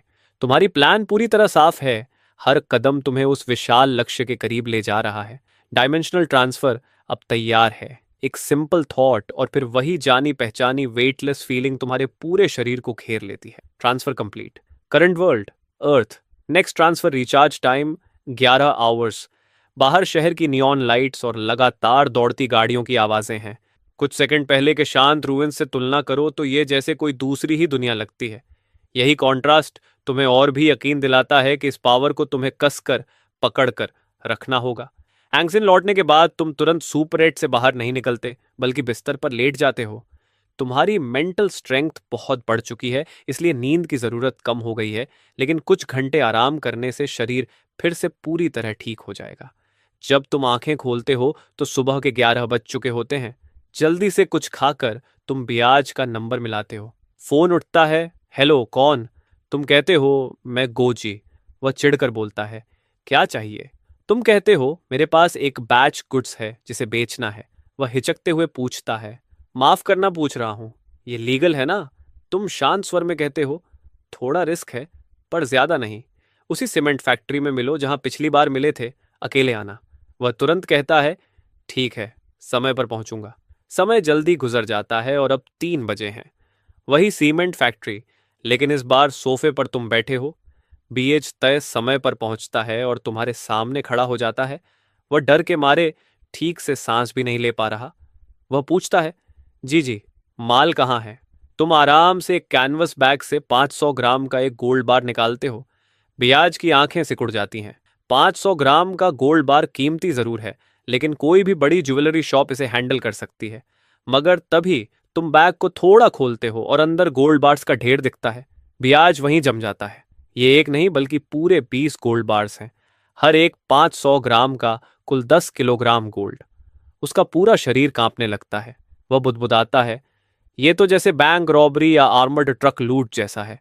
और फोन पर तुमने कहा था छोटा रिस्क। उसके मन में डर भर जाता है। इसे छूना भी ऐसा है जैसे सीधे गिलोटीन का टिकट ले लेना। वह घबरा कर कहता है, भाई गोजी, क्या आप मेरी जान लेना चाहते हो? मैं इसे कैसे हैंडल करूं? वह चुप हो जाता है। तुम्हारी आंखों में देखने की भी हिम्मत नहीं करता। उसे पूरा यकीन हो चुका है कि वह किसी खतरनाक क्रिमिनल से डील कर रहा है। तुम ठंडे स्वर में कहते हो, इतनी सी गोल्ड क्वांटिटी भी हैंडल नहीं कर सकते, और कहते हो कि तुम्हें पैसे की जरूरत है।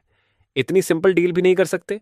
ब्याज हकलाकर कहता है, मास्टर गो, इतनी बड़ी डील, सच में मैं इसे छूने की हिम्मत नहीं कर रहा। तुम शांत स्वर में जवाब देते हो, चिंता मत करो, ये गोल्ड बिल्कुल क्लीन है, इस पर कोई ट्रेस नहीं है। मैं बस इतना आलसी हूं कि हर एक गोल्ड बार को अलग अलग बेचने का झंझट खुद नहीं करना चाहता, समझे? मास्टर गो, क्या क्या मैं एक फोन कर सकता हूं? अपने किसी कांटेक्ट को बुला सकता हूं? तुम हल्का सा हाथ हिलाकर इशारा करते हो। ब्याओ जी ऐसे खुश हो जाता है जैसे उसे माफी मिल गई हो। वह तो फोन करने के लिए दूर जाने की हिम्मत भी नहीं करता और स्पीकर ही ऑन कर देता है। हेलो ब्याओ सोय, क्या हाल है? दूसरी तरफ से आवाज आती है। हाँ बोलो, क्या हुआ? ब्याओगे थोड़ा घबरा कर पूछता है।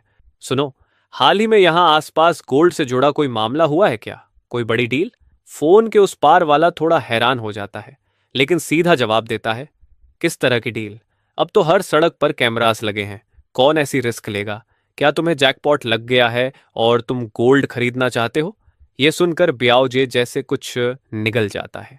फोन काटने के बाद वह तुम्हें बिल्कुल अलग नजर से देखने लगता है और कहता है, मास्टर गो, आपके स्टॉक को मैं अकेला हैंडल नहीं कर सकता, लेकिन मुझे पता है कौन कर सकता है। तुम फिर से हाथ से इशारा करते हो। ब्याओ जी कांपते हाथों से दूसरा नंबर मिलाता है। हेलो सू, मैं ब्याओसी बोल रहा हूं।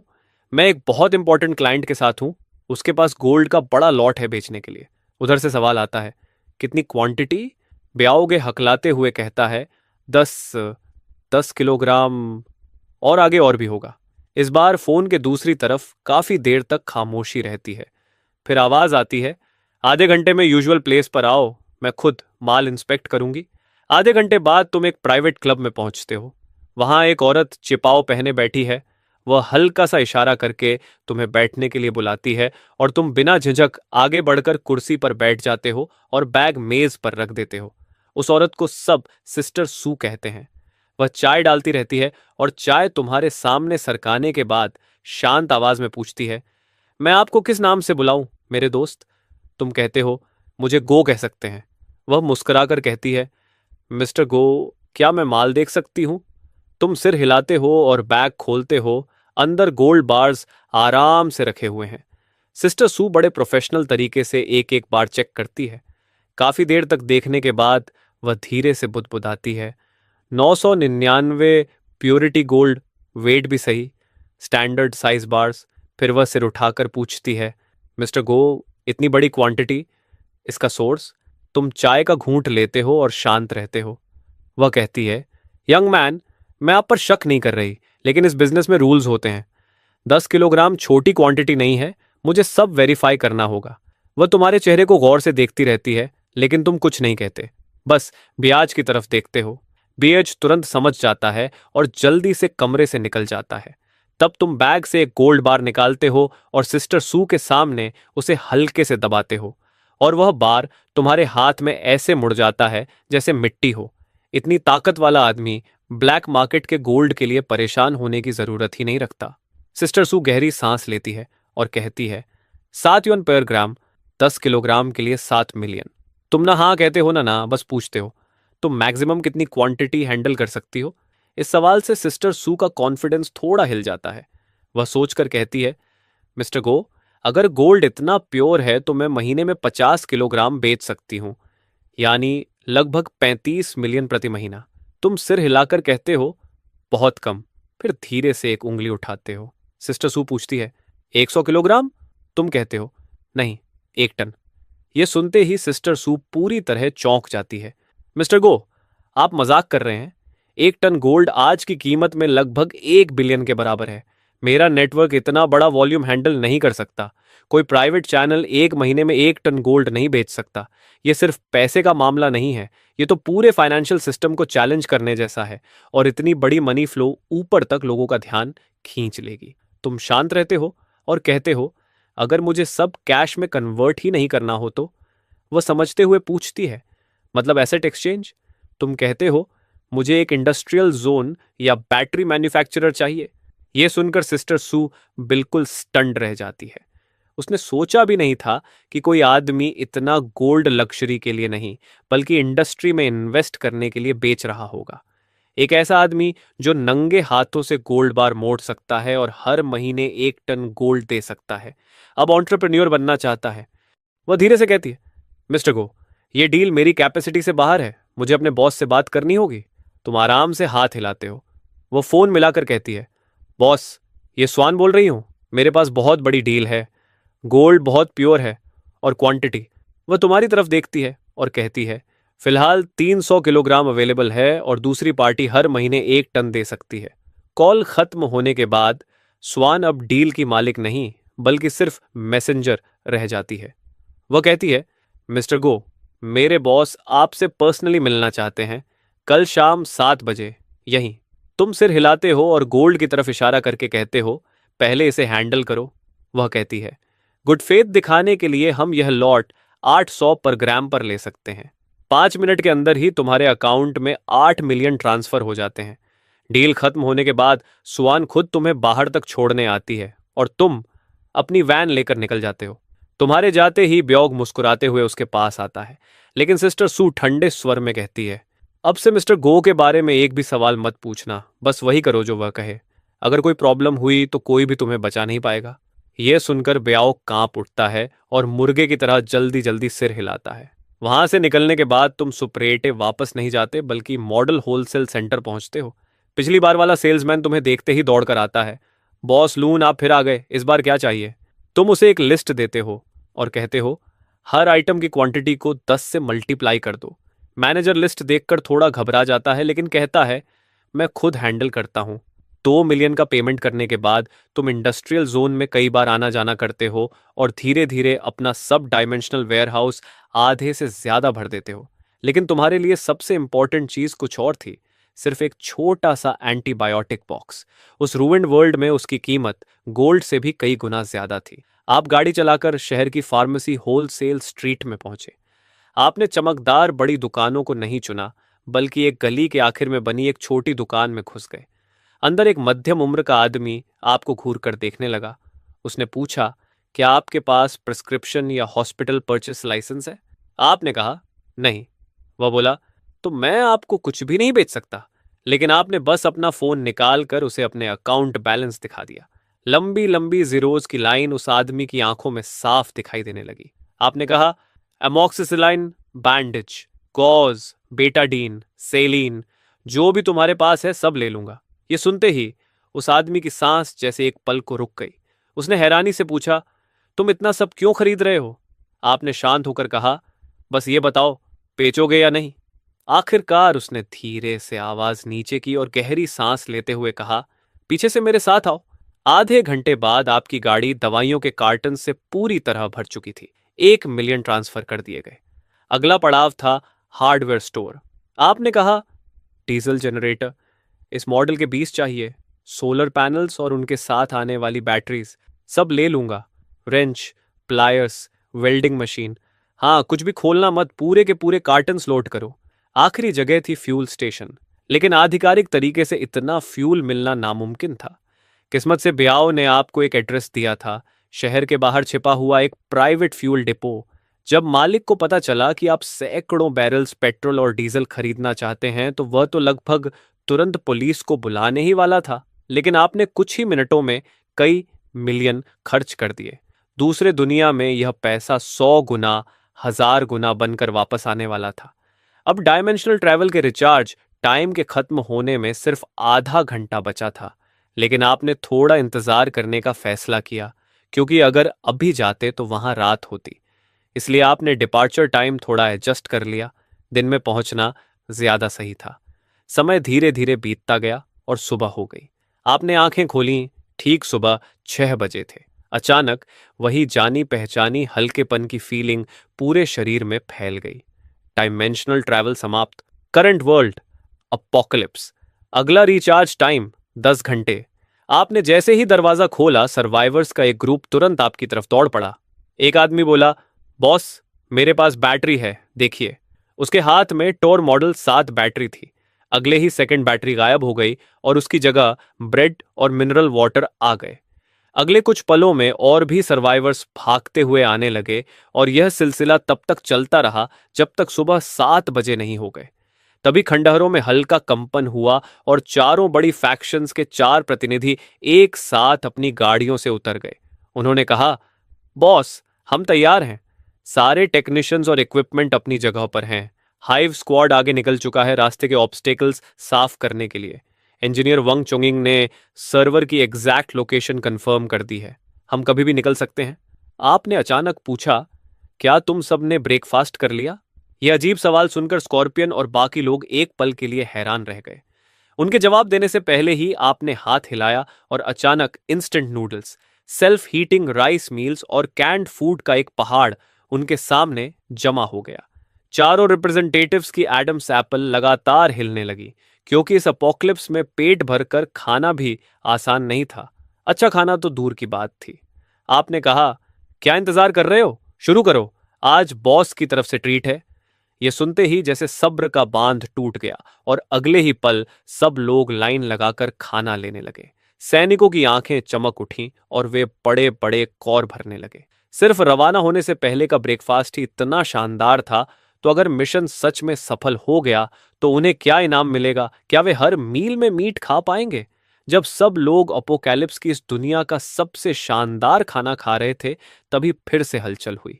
कई बड़े बॉक्सेस और लाए गए, लेकिन इस बार उनमें खाना नहीं बल्कि सिगरेट्स थीं। इस अपोकलिप्टिक दुनिया में सिगरेट्स लगभग अल्कोहल जितनी कीमती चीज थीं। आपने घोषणा की, डिस्ट्रीब्यूशन, हर नॉर्मल सोल्जर को 2 पैक्स, हर अवेकेंड को 1 कार्टन। यह सिर्फ सामान नहीं था, यह मोरल बढ़ाने वाला लग्जरी था। यह कदम किसी भी मोटिवेशनल स्पीच से ज्यादा असरदार था। आपने न सिर्फ उनके पेट भरे थे, बल्कि उनके तनाव भरे दिमाग को भी शांत कर दिया था। और जब सबको लगा कि बस अब यही खत्म है, तभी आपने फिर से हाथ उठाया। इस बार कई काले बॉक्सेस सामने आए जिन पर प्रिसिजन आइकॉन बना हुआ था। प्रोफेसर जे तुरंत आगे बढ़े और एक बॉक्स खोल दिया। अंदर रीकन ड्रोन्स थे और बाकी बॉक्सेस में उनके साथ इस्तेमाल होने वाले walkie talkies, anti interference system, बहुत लंबी बैटरी लाइफ और थर्मल इमेजिंग। प्रोफेसर जे उत्साहित होकर बोले, इसके साथ हम 90% खतरों से बच सकते हैं। स्कॉर्पियन, इग्रेट और जेब भी पास आ गए और उनकी सांसें भारी हो गईं। पहले उन्हें एक्सप्लोरेशन के लिए सिर्फ किस्मत पर भरोसा करना पड़ता था और कम्युनिकेशन चिल्लाकर करना पड़ता था, लेकिन अब यह एक जबरदस्त टेक्नोलॉजिकल एडवांटेज था। पेट भरने और मनोबल बढ़ने के बाद सभी फाइटर्स का मूड बहुत अच्छा हो गया। आदेश मिला, चलो, और इंजनों की गरज एक लोहे की नदी की तरह गूंज उठी, जिससे जमीन तक कांपने लगी। खंडहरों की चारों बड़ी फैक्शंस 10 टेक्नोलॉजी पार्क की तरफ बढ़ पड़ी। पंछी का हैवी ट्रक आगे रास्ता खोल रहा था और अपने रैम से रास्ते में पड़ी कार रेक्स को आसानी से हटाता जा रहा था। फंगजू का कन्वॉय बीच में था ताकि दोनों तरफ की रक्षा हो सके। एक व्हीकल में ईग्रेट ड्रोन से आसपास का इलाका देख रहा था और हर यूनिट का रूट शांत दिमाग से एडजस्ट कर रहा था। फेंगाओ की मोटरसाइकिल्स, जिन्हें गैप लीड कर रहा था, दोनों किनारों पर पेट्रोल कर रही थीं। टांटा का ट्रांसपोर्टर पीछे चल रहा था, जो प्रोफेसर जे, टेक्निकल टीम और चौंग की सुरक्षा कर रहा था। तभी कम्युनिकेटर में फेंगाओ के शू की आवाज गूंजी, आगे 500 मीटर पर वैली में जॉम्बी ग्रुप दिखाई दिया है, लगभग 30 जॉम्बीज, कोई स्पेशल म्यूटेशन नहीं। यह सुनते ही एग्रेट ने तुरंत आदेश दिया, फंगजो दो, जाओ और उन्हें साफ करो। आदेश मिलते ही कई of road vehicles main convoy से अलग हो गए और उनकी छत पर लगी मशीन गन्स ने फायरिंग शुरू कर दी। गोलियों की बारिश ने पलक झपकते ही जॉम्बी होर्ड को चीर कर रख दिया। पूरा ऑपरेशन बिल्कुल बेहतरीन तरीके से हुआ, जरा सी भी हिचकिचाहट नहीं थी। उसी समय एक मिनी स्टोर के अंदर एक आदमी फोल्डिंग बेड से टिक कर बैठा था और उसकी नजर सामने लगे मॉनिटर पर टिकी हुई थी। स्क्रीन पर ड्रोन्स से आने वाली साफ साफ फुटेज दिखाई दे रही थी। इसी वक्त स्टील कन्वॉय 10 टेक्नोलॉजी पार्क से लगभग 1 किलोमीटर दूर रुक गया। 10 टेक्नोलॉजी पार्क किसी छोटी सिटी जैसा था, जिसके चारों तरफ 5 मीटर ऊंची एलॉय वॉल बनी हुई थी और हर 100 मीटर पर एक गार्ड टावर खड़ा था जिसके ऊपर लाल इंडिकेटर लगातार ब्लिंक कर रहा था। कॉम्बैट यूनिट्स तुरंत फैलकर डिफेंसिव पोजीशंस लेने लगीं, जबकि स्कॉर्पियन, एग्रेट, जेप और प्रोफेसर जे गंभीर चेहरे के साथ एक जगह खड़े होकर स्क्रीन देखने लगे। ईग्रेट ने गेट की स्ट्रक्चर पर जूम किया और बोला, मेन गेट सिस्टम पूरी तरह लॉक है। इसे उड़ाने के लिए पावरफुल एक्सप्लोजिव्स लगाने पड़ेंगे। यह सुनकर स्कॉर्पियन की आंखें सख्त हो गईं और उसने कहा, परफेक्ट, इसी गेट पर हमला करते हैं। पूरे इलाके के मॉन्स्टर्स को यहीं खींच लाएंगे और एक साथ खत्म कर देंगे। इसे हमें उन्हें एक एक करके ढूंढना नहीं पड़ेगा। सबकी सहमति मिलते ही तुरंत डिफेंसिव पोजीशन की प्लानिंग शुरू हो गई। गेट को सेंटर बनाकर फैन शेप डिफेंस बनाया गया। योजना साफ थी, हम ब्रीच को होल्ड करेंगे और जो भी कॉर्प्स हॉर्ड बाहर निकलेगी उसे यहीं खत्म कर देंगे। लाउ डेमोलिशन संभालेगा, ईव सर्वेलेंस और क्लीनअप करेगा, पंची के लोग फ्रंट लाइन पकड़ेंगे। आदेश मिलते ही चारों बड़ी फैक्शंस तुरंत हरकत में आ गईं और पूरी जॉइंट फोर्स एक प्रिसिजन वॉर मशीन की तरह चलने लगी। पंची की बेस्टियन यूनिट ने गेट के सामने पहली डिफेंस लाइन बना दी और उस पर हैवी मशीन गन्स तान दी। आग के लोग तेजी से डायरेक्शनल माइंस लगाने लगे। कुछ एलिमेंटल अवेकेंट जमीन पर दोनों हाथ रखकर खड़े हो गए। तुरंत धरती में गूंजती हुई वाइब्रेशन महसूस हुई और जमीन लहराने लगी। मिट्टी ऊपर उठने लगी और देखते ही देखते गहरी ट्रेंचेस बन गईं जो मिलकर जटिल सब जोन्स बना रही थीं। कुछ ही समय में एक साधारण लेकिन बेहद घातक डिफेंसिव फोर्टिफिकेशन तैयार हो गया। डेमोलिशन एक्सपर्ट ने अलॉय गेट पर पावरफुल एक्सप्लोजिव्स लगा दिए और जल्दी से पीछे हट गया। अगले ही पल कान फाड़ देने वाला धमाका हुआ और एक ही झटके में गेट में विशाल ब्रीच बन गया। कुछ सेकंड तक पूरा इलाका मौत जैसी खामोशी में डूबा रहा। फिर अचानक ब्रीच के अंदर से अनगिनत दहाड़ें गूंज उठीं और ज़ॉम्बीज का घना झुंड बाहर निकल पड़ा। वे सब पागलों की तरह डिफेंसिव पोजीशंस की तरफ दौड़ पड़े। बेल्लू के आदेश फायर के साथ ही हैवी मशीन गन्स आग उगलने लगीं और पीछे खड़े राइफलमैन ने कंसंट्रेटेड फायरिंग शुरू कर दी। गोलियों की बारिश ने ज़ॉम्बी होर्ड को चीर कर रख दिया, लेकिन उनकी संख्या बहुत ज्यादा थी। कई ज़ॉम्बीज गिरे हुए शवों के पीछे छिपकर आगे बढ़ते रहे और पल भर में फ्रंट लाइन की ट्रेंचेस तक पहुंच गए। 10 सेकंड के अंदर ट्रेंचेस लाशों से भर गईं और बाकी ज़ॉम्बीज उन्हीं शवों के पुल पर दौड़ते हुए आगे बढ़ने लगे। उसी समय डायरेक्शनल माइंस ट्रिगर कर दी गईं। जबरदस्त धमाके के साथ एक बड़ा इलाका तुरंत साफ हो गया, लेकिन अगले ही पल नई काली लहर फिर से भर गई। बेल्लू चिल्लाया, मजबूत रहो, और खुद एक लाइट मशीन गन पकड़कर पागलों की तरह फायरिंग करने लगा। उसके पीछे पंछी के सैनिक अपनी जान की बाजी लगाकर लाइन बचा रहे थे। मॉनिटर पर खून और मांस के टुकड़े उड़ते दिखाई दे रहे थे, लेकिन सब कुछ कंट्रोल में था। तुम बिना किसी भाव के चेहरा लिए यह सब देख रहे थे और हाथ उठाकर ड्रोन को कंट्रोल कर रहे थे ताकि पूरे त्यान टेक्नोलॉजी पार्क पर नजर रखी जा सके। अंदर की ज़ॉम्बी होर्ड धीरे धीरे कम हो रही थी। तभी एक गली के मोड़ पर यिंग की सिलुएट दिखाई दी और उसके पीछे अवेकेंड लोगों का एक ग्रुप खड़ा था। वे सब पास की दुकान की भरी हुई शेल्फ्स को लालच भरी नजरों से देख रहे थे। उनकी आंखों में लालच और चाहत चमक रही थी, लेकिन यिंग खुद बिल्कुल शांत था। उसने सीधे तुम्हारी आंखों में देखा और बिना घुमाए सीधा बोला, सुना है तुम त्यान टेक्नोलॉजी पार्क पर हमला कर रहे हो। मैं और मेरे साथ के लोग तुम्हारी मदद कर सकते हैं। यह सुनकर तुम्हारी नजर पूरे ग्रुप पर घूमी और फिर तुम्हारे होठों पर हल्की मुस्कान आ गई। तुमने कहा, मदद? बेल्लू की टीम ही काफी है। यह सुनते ही यिंग का चेहरा थोड़ा सख्त हो गया। उसने गहरी सांस ली और बोला, जो काम वे कर सकते हैं हम भी कर सकते हैं और उनसे बेहतर कर सकते हैं। यह सुनकर तुम्हारी दिलचस्पी तुरंत बढ़ गई। तुमने सामने मॉनिटर की तरफ इशारा किया और कहा, वह ब्रीच देख रहे हो? वहां से जो ज़ॉम्बीज निकलेंगे वे सब तुम्हारे हैं। इसे एडवांस समझो। तुम में से हर कोई पहले बेल्लू के पास जाकर एक कैंड बीफ ले सकता है। फिर मुझे दिखाओ कि तुम बड़े लोगों की टेबल पर बैठने लायक हो या नहीं। ये सुनते ही अवेकेंड लोग गुस्से से भर गए। एक कैंड बीफ के लिए हम अपनी जान जोखिम में डालें? क्या वह हमें भिखारी समझता है?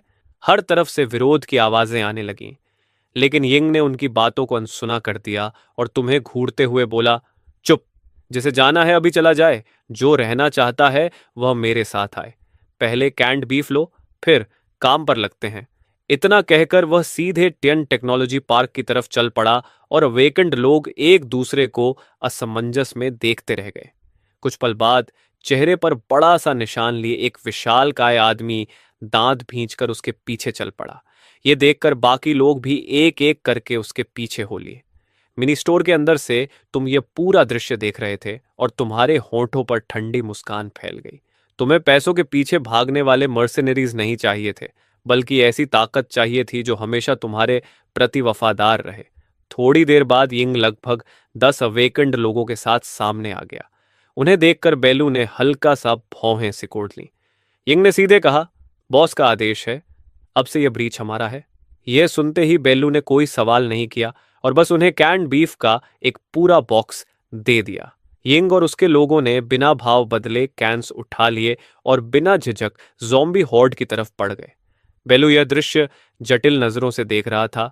उसे समझ नहीं आ रहा था कि तुम इन आजाद मिजाज लोगों को लड़ाई में क्यों भेज रहे हो, लेकिन उसने अपने शक दबा दिए और आदेश दिया, सब लोग एमो बचाओ, फायर को फ्लैंक्स की तरफ शिफ्ट करो। अगले ही पल गोलियों की आवाज कम हो गई और डिफेंस लाइन में एक खतरनाक गैप बन गया। उसी गैप से ज़ॉम्बीज की पागल भीड़ अंदर घुस पड़ी। तभी चेहरे पर निशान वाला वह विशालकाय आदमी अचानक जंगली दहाड़ मारते हुए 1-2 मीटर से भी ऊंचे ह्यूमनॉइड बीस्ट में बदल गया और सीधे ज़ॉम्बी हॉर्ड पर टूट पड़ा। एक ही पल में करीब 10 ज़ॉम्बीज हवा में उछलकर दूर जा गिरे। ये देखकर बाकी अवेकेंड भी तुरंत एक्शन में आ गए और अगले ही पल बैटलफील्ड पर तरह तरह की अवेकेंड पावर्स भड़क उठी। लेकिन समस्या भी जल्दी ही सामने आ गई। ये अवेकेंड लोग हर कोई अपने अपने तरीके से लड़ रहे थे। उनमें बिल्कुल भी कोऑर्डिनेशन नहीं था। उनके अटैक्स भले ही बेहद खतरनाक और असरदार थे, लेकिन उनकी डिफेंस पूरी तरह छलनी जैसी थी। बीच बीच में कई जॉम्बीज उनकी लाइन पार करके अंदर घुस जाते और सैनिकों को मजबूरी में तुरंत उन्हें मार गिराना पड़ता। यिंग पीछे खड़ा ठंडी नजरों से पूरा दृश्य देख रहा था। थोड़ी ही देर में वह ग्रुप बिखरने के संकेत देने लगा। तभी यिंग ने आखिरकार कदम बढ़ाने का फैसला किया। उसने धीरे धीरे अपना दायां हाथ उठाया और उसकी हथेली में एक डगमगाता हुआ आग का लोटस धीरे धीरे खिल उठा, जो विनाश की डरावनी औरा फैला रहा था। उसने शांत आवाज में कहा, पीछे हट जाओ। यह आदेश मिलते ही अवेकेंड लोग जल्दी जल्दी पीछे हट गए। अगले ही पल यिंग एक कदम आगे बढ़ा और अपनी हथेली से उस फायर लोटस को हल्के से आगे धकेल दिया। वह धीरे धीरे उड़ता हुआ जॉम्बी होर्ड के बीचों बीच जा पहुंचा और जमीन को छूते ही एक भयंकर फायर स्टॉर्म में बदल गया। आग का वह विस्फोट कई दर्जन मीटर के इलाके को निगल गया और भयानक गर्मी में सैकड़ों जॉम्बीज पल भर में राख बन गए। कुछ सेकंड बाद लपटें धीरे धीरे शांत हो गईं और वहां मौजूद हर इंसान हैरान होकर जड़ हो गया। सबकी आंखें फटी रह गईं और मुंह खुले रह गए। उसी समय तुम मॉनिटर पर यह सब देखते हुए हल्का सा मुस्कुराए और सोचा कि यह यिंग सच में दिलचस्प है, ताकत भी है और दिमाग भी ठंडा है, जबकि बाकी लोग बस कच्चा माल हैं। जब तुम यह सोच ही रहे थे, तभी तुमने नोटिस किया कि ब्रीच से निकलने वाले ज़ॉम्बीज का बहाव धीरे धीरे कम हो रहा है और अंदर के ज्यादातर ज़ॉम्बीज लगभग खत्म हो चुके हैं। बेलू और उसके लोगों ने भी यह बात देख ली और बैटलफील्ड पर सैनिकों का हौसला अचानक बहुत बढ़ गया। कुछ और गोलियों की बौछार के बाद पूरी ज़ॉम्बी हॉर्ड खत्म कर दी गई। तभी बेलू की आवाज पूरे बैटलफील्ड में गूंज उठी, सभी यूनिट्स आगे बढ़ो, सावधान रहो, पार्क के अंदर जाओ और सेंट्रल स्क्वायर पर कब्जा करो। आदेश मिलते ही इंजन्स फिर से गरज उठे और स्टील कन्वॉय तेजी से टियन टेक्नोलॉजी पार्क के अंदर घुस गया। पार्क के अंदर चारों तरफ एस्फॉल्ट रोड्स फैली हुई थीं और उनके किनारे फ्यूचरिस्टिक स्टाइल की कई इमारतें खड़ी थीं।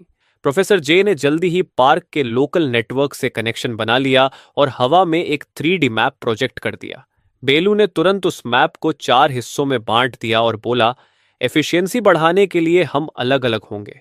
पंची तुम्हारी टीम जोन 1 साफ करेगी, जोंगजू प्रोडक्शन लाइन चेक करेगा कि वह सही हालत में है या नहीं, हाइव टीम पेरीमीटर और रूफ टॉप्स संभालेगी, ark team west administrative building और डेटा सेंटर लेगी और lighthouse team professor J और वैंग चोंगिंग को एस्कॉर्ट करके RD बिल्डिंग तक ले जाएगी। लक्ष्य है मेन सर्वर ढूंढना। आदेश मिलते ही जॉइंट फोर्स 4 ग्रुप्स में बंट गई और अपने अपने टारगेट एरियाज की तरफ तेजी से बढ़ने लगी। लेकिन रोसिनॉल और उसकी टीम वहीं खड़ी रह गई। उनके चेहरों पर उलझन भरे भाव थे। वे बेबस होकर चारों मुख्य फैक्शंस को दूर जाते देखते रहे। तभी बेलू वापस उनके पास आया और बोला, बॉस, गो का संदेश है। तुम लोग नॉर्थ रेजिडेंशियल एरिया की 6 बिल्डिंग साफ करोगे। कोई समस्या है?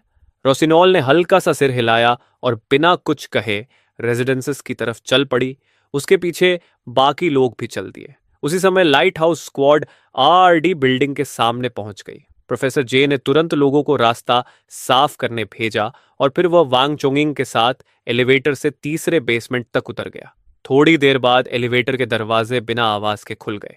तीसरे बेसमेंट के कॉरिडोर के अंत में एक भारी आर्मर्ड डोर खड़ा था। उसे देखते ही वांग चोंगिंग तेजी से आगे बढ़ा और कंट्रोल पैनल पर कोड्स की एक लंबी सीरीज डाल दी। तुरंत एक क्लिक की आवाज आई और भारी लॉक मैकेनिज्म घूमने लगा। आर्मर्ड डोर धीरे धीरे खुल गया और अंदर से ठंडी हवा का झोंका बाहर आया। कमरे के अंदर काले सर्वर रैक्स की लंबी कतारें लगी हुई थीं और अंधेरे में अनगिनत इंडेक्टर लाइट्स चमक रही थीं। टीम तुरंत अंदर घुस गई और सर्वर ढूंढने लगी। थोड़ी ही देर में वांग चोंगिंग उत्साह से चिल्लाया कि उसे मिल गया। उसकी आवाज सुनते ही प्रोफेसर जे तेज कदमों से वहां पहुंचा और कई टेक्नीशियंस तुरंत काम में लग गए। उन्होंने स्टोरेज डिवाइसेस सर्वर पोर्ट में लगाकर डेटा कॉपी करना शुरू कर दिया। कंप्यूटर स्क्रीन पर हरी प्रोग्रेस बार धीरे धीरे आगे बढ़ रही थी। प्रोफेसर जे ने रेडियो से बॉस गो को सूचना दी, लाइट हाउस टारगेट लोकेशन पर पहुंच गया है। डेटा कॉपी में लगभग 40 मिनट लगेंगे। इसी दौरान प्रोडक्शन जॉन के विशाल वर्कशॉप में कॉम्बैट स्क्वाड्स पहले ही इन्फेक्टेड लोगों को खत्म कर चुके थे। जुयुआन एक बड़े प्रोडक्शन इक्विपमेंट के सामने खड़ा कंट्रोल पैनल पर तेजी से काम कर रहा था। थोड़ी देर बाद मशीन के ऊपर लगी लाइट लाल से हरी हो गई। यह देखकर जुयुआन उत्साह से चिल्लाया, इस प्रोडक्शन लाइन की मेन स्ट्रक्चर पूरी तरह सही है। बस कुछ घिसे हुए पार्ट्स बदलने होंगे और एनर्जी सोर्स से जोड़ते ही इसे फिर चालू किया जा सकता है। स्कॉर्पियन हैरानी से पूछता है, बॉस, गो को जो बैटरीज चाहिए थीं वो कहाँ हैं? यह सुनकर जू युआन वर्कशॉप के अंत में बने एक बंद वेयरहाउस डोर की तरफ इशारा करता है। रॉक स्क्वाड का एक सैनिक आगे बढ़कर क्रोबार से दरवाजा खोल देता है। अंदर अनगिनत शेल्फ्स अंधेरे के आखिर तक फैली हुई थीं। सब लोग हैरान होकर खड़े रह गए क्योंकि शेल्फ्स पर नए नए कार्टन्स बिल्कुल करीने से रखे थे और उन पर साफ साफ थॉर मॉडल 7 का लोगो छपा हुआ था। एक सैनिक आगे बढ़कर चाकू से एक कार्टन खोल देता है और अगले ही पल उसमें से कई ब्रांड न्यू बैटरीज गिर पड़ती हैं। रॉक स्क्वाड के सैनिक खुशी से चिल्ला उठते हैं। जुयुआन भी उत्साह में शेल्फ्स के बीच से गुजरते हुए अपनी टैबलेट से इन्वेंट्री के बारकोड्स स्कैन करने लगता है और कुछ ही देर बाद बोलता है, यहाँ कम से कम 30,000 बैटरीज हैं और हालत भी शानदार है। फेलियर रेट 5% से ज्यादा नहीं है। ये सुनते ही स्कॉर्पियन अपनी खुशी नहीं रोक पाता और हंसते हुए कहता है, अगर हम ये सब वापस ले आए तो बॉस को हमें इनाम में कैंड फूड का पहाड़ दे देगा। तभी जुयुआन की आवाज फिर से गूंजती है, यहां सिर्फ एक प्रोडक्शन लाइन नहीं है, यहां 2 पूरी प्रोडक्शन लाइंस मौजूद हैं। यह सुनते ही स्कॉर्पियन जोर से हंस पड़ता है। स्कॉर्पियन तुरंत अपनी रेडियो उठाकर रिपोर्ट करता है, बॉस गो, जोन वेयरहाउस में 30,000 सही हालत वाली बैटरीज मिली हैं और 2 पूरी प्रोडक्शन लाइंस भी मिली हैं। उसी समय सुपर 80 के अंदर तुम अब भी कैंप बेड से टिके बैठे हो और रेडियो पर लगातार अच्छी खबरें आ रही हैं। हाइव ने सभी ऊंचे पॉइंट्स पर कंट्रोल ले लिया है और कहीं भी दुश्मन की बड़ी एक्टिविटी नहीं दिख रही। नॉर्थ सेक्टर का डॉर्मिटरी भी पूरी तरह साफ कर दिया गया है। लेकिन इन सब के बावजूद तुम्हारे चेहरे के भाव बिल्कुल नहीं बदलते। तुम अपने साइकिक पावर से शेल्फ पर रखी एक सोडा कैन उठाते हो और आराम से पीते हुए संतोष से मुस्कुराते हो। थोड़ी देर बाद डेटा कॉपी भी पूरी हो जाती है और सारी बैटरीज भी पैक कर दी जाती है। फिर चारों टीम्स गेट के सामने इकट्ठा होती हैं। उसी समय स्कॉर्पियन के दिल में एक अजीब सी बेचैनी उठती है। उसे नहीं पता कि तुम विक्ट्री पार्टी में आना स्वीकार करोगे या नहीं, बल्कि उसे यह डर भी सताता है कि कहीं तुम इस आइडिया के लिए उससे नाराज न हो जाओ। यह सोचकर ही उसकी रीढ़ में ठंडी सिहरन दौड़ जाती है। कुछ देर बाद पूरी सेना वापस सुप्रिटे के सामने आ जाती है। चारों तरफ एक अजीब सा सन्नाटा छा जाता है और सबकी निगाहें नीचे गिरे हुए आयरन शटर पर टिक जाती हैं। अगले ही पल शटर धीरे धीरे ऊपर उठता है और तुम शांत चेहरे के साथ बाहर आते हो। तुम्हारी नजर सीधे स्कॉर्पियन पर टिक जाती है। तुम कहते हो, स्कॉर्पियन, सुना है तुम विक्ट्री पार्टी करना चाहते थे, सही है? ये सुनते ही स्कॉर्पियन का दिल जोर से धड़कने लगता है और उसके माथे पर ठंडे पसीने की बूंदें आ जाती हैं। वह घबरा कर कहता है, बॉस गो, ये आइडिया मेरा था, मैं। लेकिन तुम अचानक उसे बीच में रोक देते हो और कहते हो, यह अच्छा आइडिया है। फिर तुम अपना हाथ उठाकर हल्के से घुमाते हो और अगले ही पल स्क्वायर के बीचों बीच मांस का एक विशाल पहाड़ प्रकट हो जाता है। पोर्क, बीफ, सॉसेजेस, हर तरह का मीट मौजूद है। उसके तुरंत बाद अनगिनत हरी सब्जियां और आलू भी अचानक प्रकट हो जाते हैं। साथ ही सैकड़ों क्रेट्स ठंडी बियर के भी दिखाई देने लगते हैं। ये देखकर पूरे स्क्वायर में बस लोगों के निगलने की आवाज सुनाई देने लगती है। फिर तुम्हारी आवाज दोबारा गूंजती है, क्या इंतजार कर रहे हो? आज रात सबको मांस मिलेगा। तुम्हारे शब्द खत्म होते ही कुछ पल के लिए पूरा मैदान शांत हो जाता है और फिर अचानक आसमान चीरती हुई जोरदार चीयर्स गूंज उठती है। सैनिक खुद को रोक नहीं पाते और मांस के पहाड़ की ओर दौड़ पड़ते हैं। थोड़ी ही देर में पंची के योद्धा बारबेक्यू ग्रिल्स लगा देते हैं और कोयला जलाने लगते हैं। आग के लोग सब्जियां धोने लगते हैं, जबकि हाइव के रेड मंकीज आसपास फैलकर फीस्ट की सुरक्षा संभाल लेते हैं। कुछ ही देर में पूरे स्क्वायर में ग्रिल्ड मीट की खुशबू फैल जाती है और सब लोग ऐसे मीट और बियर का मजा लेते हैं जैसे दुनिया में कभी अपोक्लिप्स हुआ ही ना हो। यंग भीड़ से अलग खड़ा तुम्हें देख रहा होता है, जबकि तुम शांत होकर पूरा दृश्य देख रहे होते हो। उसी पल उसे अचानक समझ में आता है कि तुम जो दे रहे हो वह न तो अपमान है और न दया, बल्कि एक चुनाव है। या तो अकेला भेड़िया बनकर ठंडे बचे खुचे टुकड़ों के लिए लड़ते रहो, या लायन किंग के सामने झुककर उसके दिए हुए फीस्ट का हिस्सा बनो। तुम दरवाजे के फ्रेम से टिके सोडा पी रहे होते हो कि तभी स्कॉर्पियन उत्साह से लाल चेहरा लिए दौड़ता हुआ आता है और सम्मान से झुककर कहता है, बॉस गो, आज से पंछी हमेशा आपका सबसे वफादार अली रहेगा। स्कॉर्पियन की जान भी आपकी है। तुम कुछ नहीं कहते, बस खाली कैन को हाथ में मसलकर लगभग 10 मीटर दूर रखे कूड़ेदान में फेंक देते हो और शांत आवाज में कहते हो, जब तक तुम आदेश मानोगे हर भोजन में मांस मिलेगा। इतना कहकर तुम मुड़ते हो और सुपरेटे की छाया में वापस चले जाते हो। ये एक वाक्य वहां मौजूद हर इंसान के लिए जबरदस्त जोश भरने वाला बन जाता है और तुम्हारा प्रभाव पूरे स्क्वायर पर छा जाता है। पार्टी चलती रहती है। बेलू वांगफेंग और प्रोफेसर जे एक अस्थाई मेज के पास बैठे होते हैं और उन्हें साफ पता होता है कि आज से रूइंस के नियम बदल चुके हैं। काफी देर बाद आग की लपटें धीरे धीरे बुझ जाती हैं और मांस का पहाड़ पूरी तरह खा लिया जाता है। उसी समय आयरन शटर बिना आवाज के फिर से उठता है और तुम दोबारा बाहर आते हो। सबकी निगाहें तुरंत तुम पर टिक जाती हैं। तुम बस हाथ उठाते हो और अगले ही पल स्क्वायर में अचानक भोजन का एक विशाल ढेर प्रकट हो जाता है। इसमें कंप्रेस्ड बिस्किट्स, विलेज राइस ही नहीं बल्कि अनगिनत कैंड मीट, सप्लाईज और सिगरेट्स भी करीने से रखे होते हैं। साथ ही पानी के भंडार भी होते हैं। तुम शांत आवाज में कहते हो, इसका एक हिस्सा चारों बड़ी फैक्शंस के साथ तय इनाम है और बाकी उन सबको मिलेगा जिन्होंने लड़ाई में हिस्सा लिया। पार्टाई युद्ध में किए गए काम के अनुसार होगी। हर कोई अपनी हिस्सेदारी ले सकता है। पेलू इसका प्रबंध करेगा, एक्सेल उसकी मदद करेगा। इतना कहकर तुम फिर से मुड़कर सुपरेट के अंदर चले जाते हो। मैदान में फिर से जोरदार चीयर्स गूंज उठती है और बेलू आगे बढ़कर युद्ध के रिकॉर्ड के अनुसार इनाम बांटना शुरू करता है। पूरा प्रोसेस बेहद व्यवस्थित तरीके से चलता है। अब हर किसी को समझ आ चुका है कि पुराना युग खत्म हो गया है और अब इन रूइंस में सिर्फ एक ही नियम चलेगा, तुम्हारा। थोड़ी देर बाद सप्लाईज का वितरण खत्म हो जाता है और एक एक करके कॉन्वॉयज इंजन्स स्टार्ट करके स्क्वायर छोड़ने लगते हैं। कुछ समय बाद वहां सिर्फ हड्डियों और खाली बॉटल्स का ढेर रह जाता है और बीच स्क्वायर में सिर्फ यिंग और बाकी अवेकेंड खड़े रह जाते हैं। उसी पल उन्हें पूरी तरह समझ आ जाता है कि तुम ही उनका एकमात्र रास्ता हो। ये देखकर तुम लापरवाही से हाथ हिलाते हो और अगले ही पल दर्जनों क्रेट्स इंस्टेंट नूडल्स और कैंड फूड के अचानक प्रकट हो जाते हैं। तुम कहते हो, ये तुम्हारा इनाम है, इसे लो और जा सकते हो। ये सुनते ही चेहरे पर बड़े निशान वाला आदमी गुस्से से दहाड़ता है, क्या हम तुम्हारे लिए बस इस्तेमाल करके फेंक देने वाले कपड़े हैं? क्या तुम सोचते हो कि एक खाना देकर हमें खरीद लोगे? उसके पीछे खड़े लोग भी तुरंत बेचैन होने लगते हैं, लेकिन यिंग नहीं हिलता। वह 2 कदम आगे बढ़ता है, सिर उठाकर तुम्हारी आंखों में सीधे देखता है और कहता है, हम यहां रहना चाहते हैं और आपके लिए काम करना चाहते हैं। टेक्नोलॉजी पार्क अभी पूरी तरह खाली है। जल्द ही रुइंस के लुटेरे उस पर टूट पड़ेंगे। अगर उसे बचाने वाला कोई नहीं होगा तो सारी मशीनें और सप्लाईज एक दिन में लूट ली जाएंगी। चारों बड़ी फैक्शंस के लोग आराम करने जा चुके हैं और वे जल्दी वापस नहीं आएंगे। अभी तुरंत वहां जाकर उसकी रक्षा करने वाले सिर्फ हम ही हैं। यिंग की बात सुनकर उसके पीछे खड़े अवेकेंड लोग चुप हो जाते हैं और उलझन से एक दूसरे को देखने लगते हैं।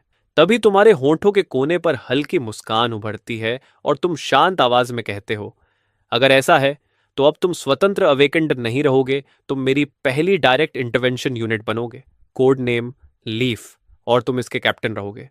तुम्हारी आवाज में ऐसी सख्ती थी जिसमें किसी भी तरह की बहस की गुंजाइश नहीं थी। यह सुनकर यिंग ने हल्के से सिर हिला दिया। ये देखते ही तुमने फिर से हाथ उठाया और अगले ही पल एक बिल्कुल नया डीजल जनरेटर जमीन पर आ गिरा। उसके साथ कई फ्यूल कैंस भी थे। फिर एक छोटा रिकनेसेंस ड्रोन और उसकी कंट्रोल टैबलेट दिखाई दी और आखिर में लगभग 1 दर्जन बिल्कुल नए मिलिट्री वॉकी टॉकीज भी सामने आ गए। तुमने कहा, यही तुम्हारा इक्विपमेंट है।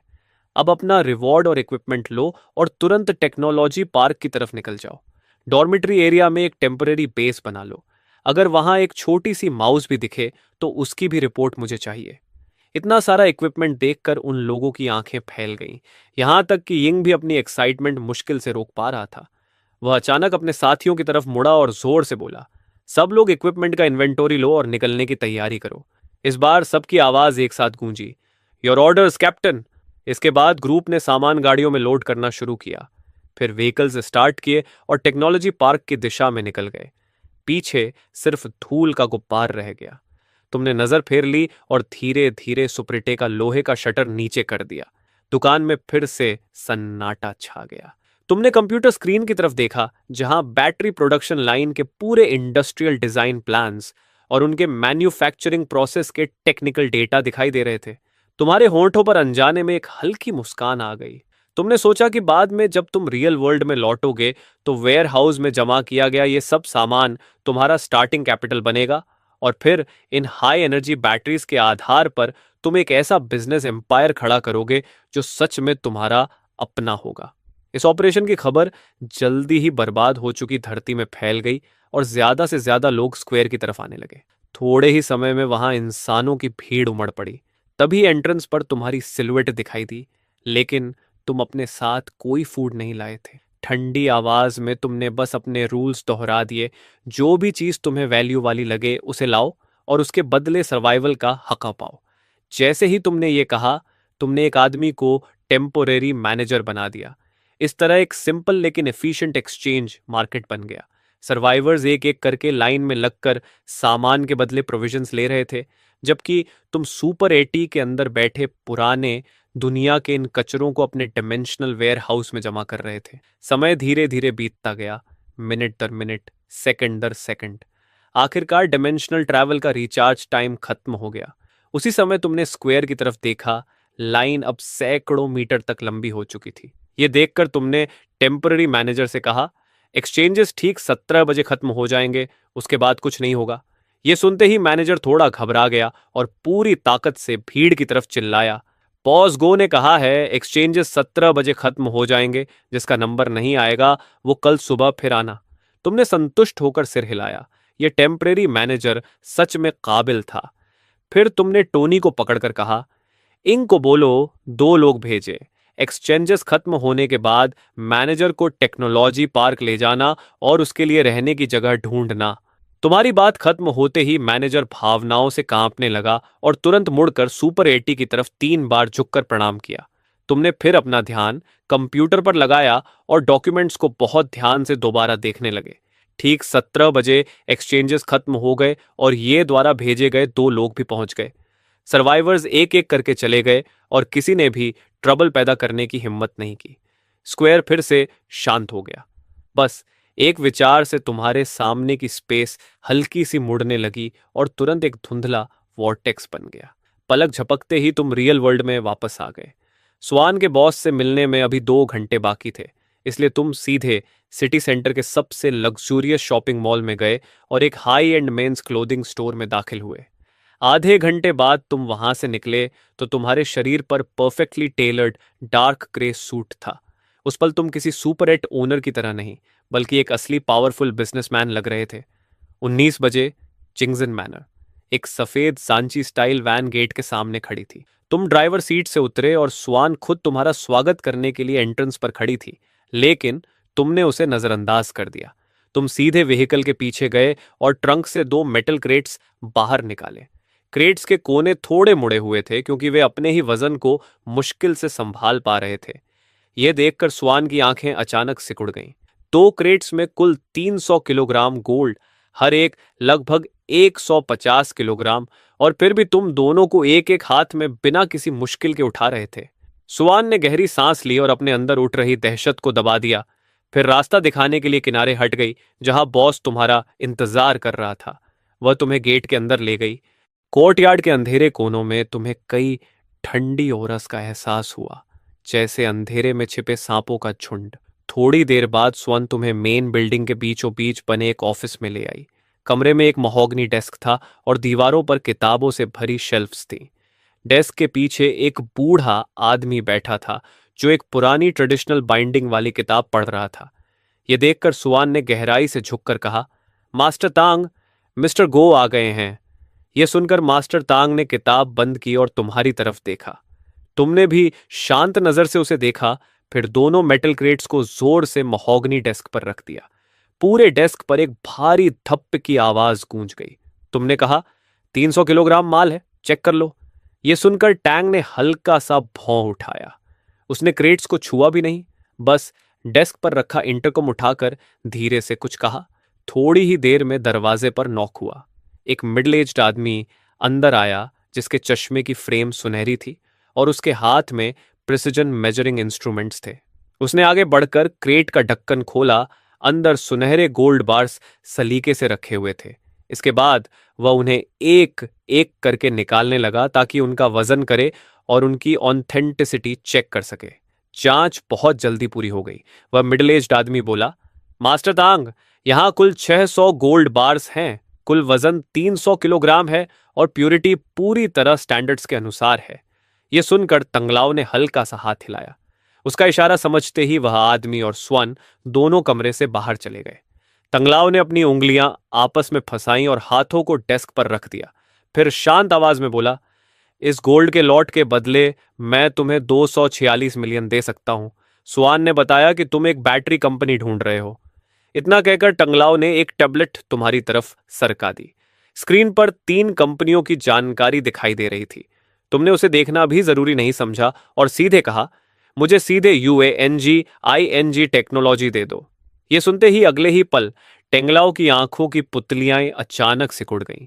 यूएंगिंग टेक्नोलॉजी के पास फैक्ट्री और एक बैटरी प्रोडक्शन लाइन के अलावा कोई खास वैल्यू नहीं थी, और वह भी शहर के बाहरी इलाके में स्थित थी।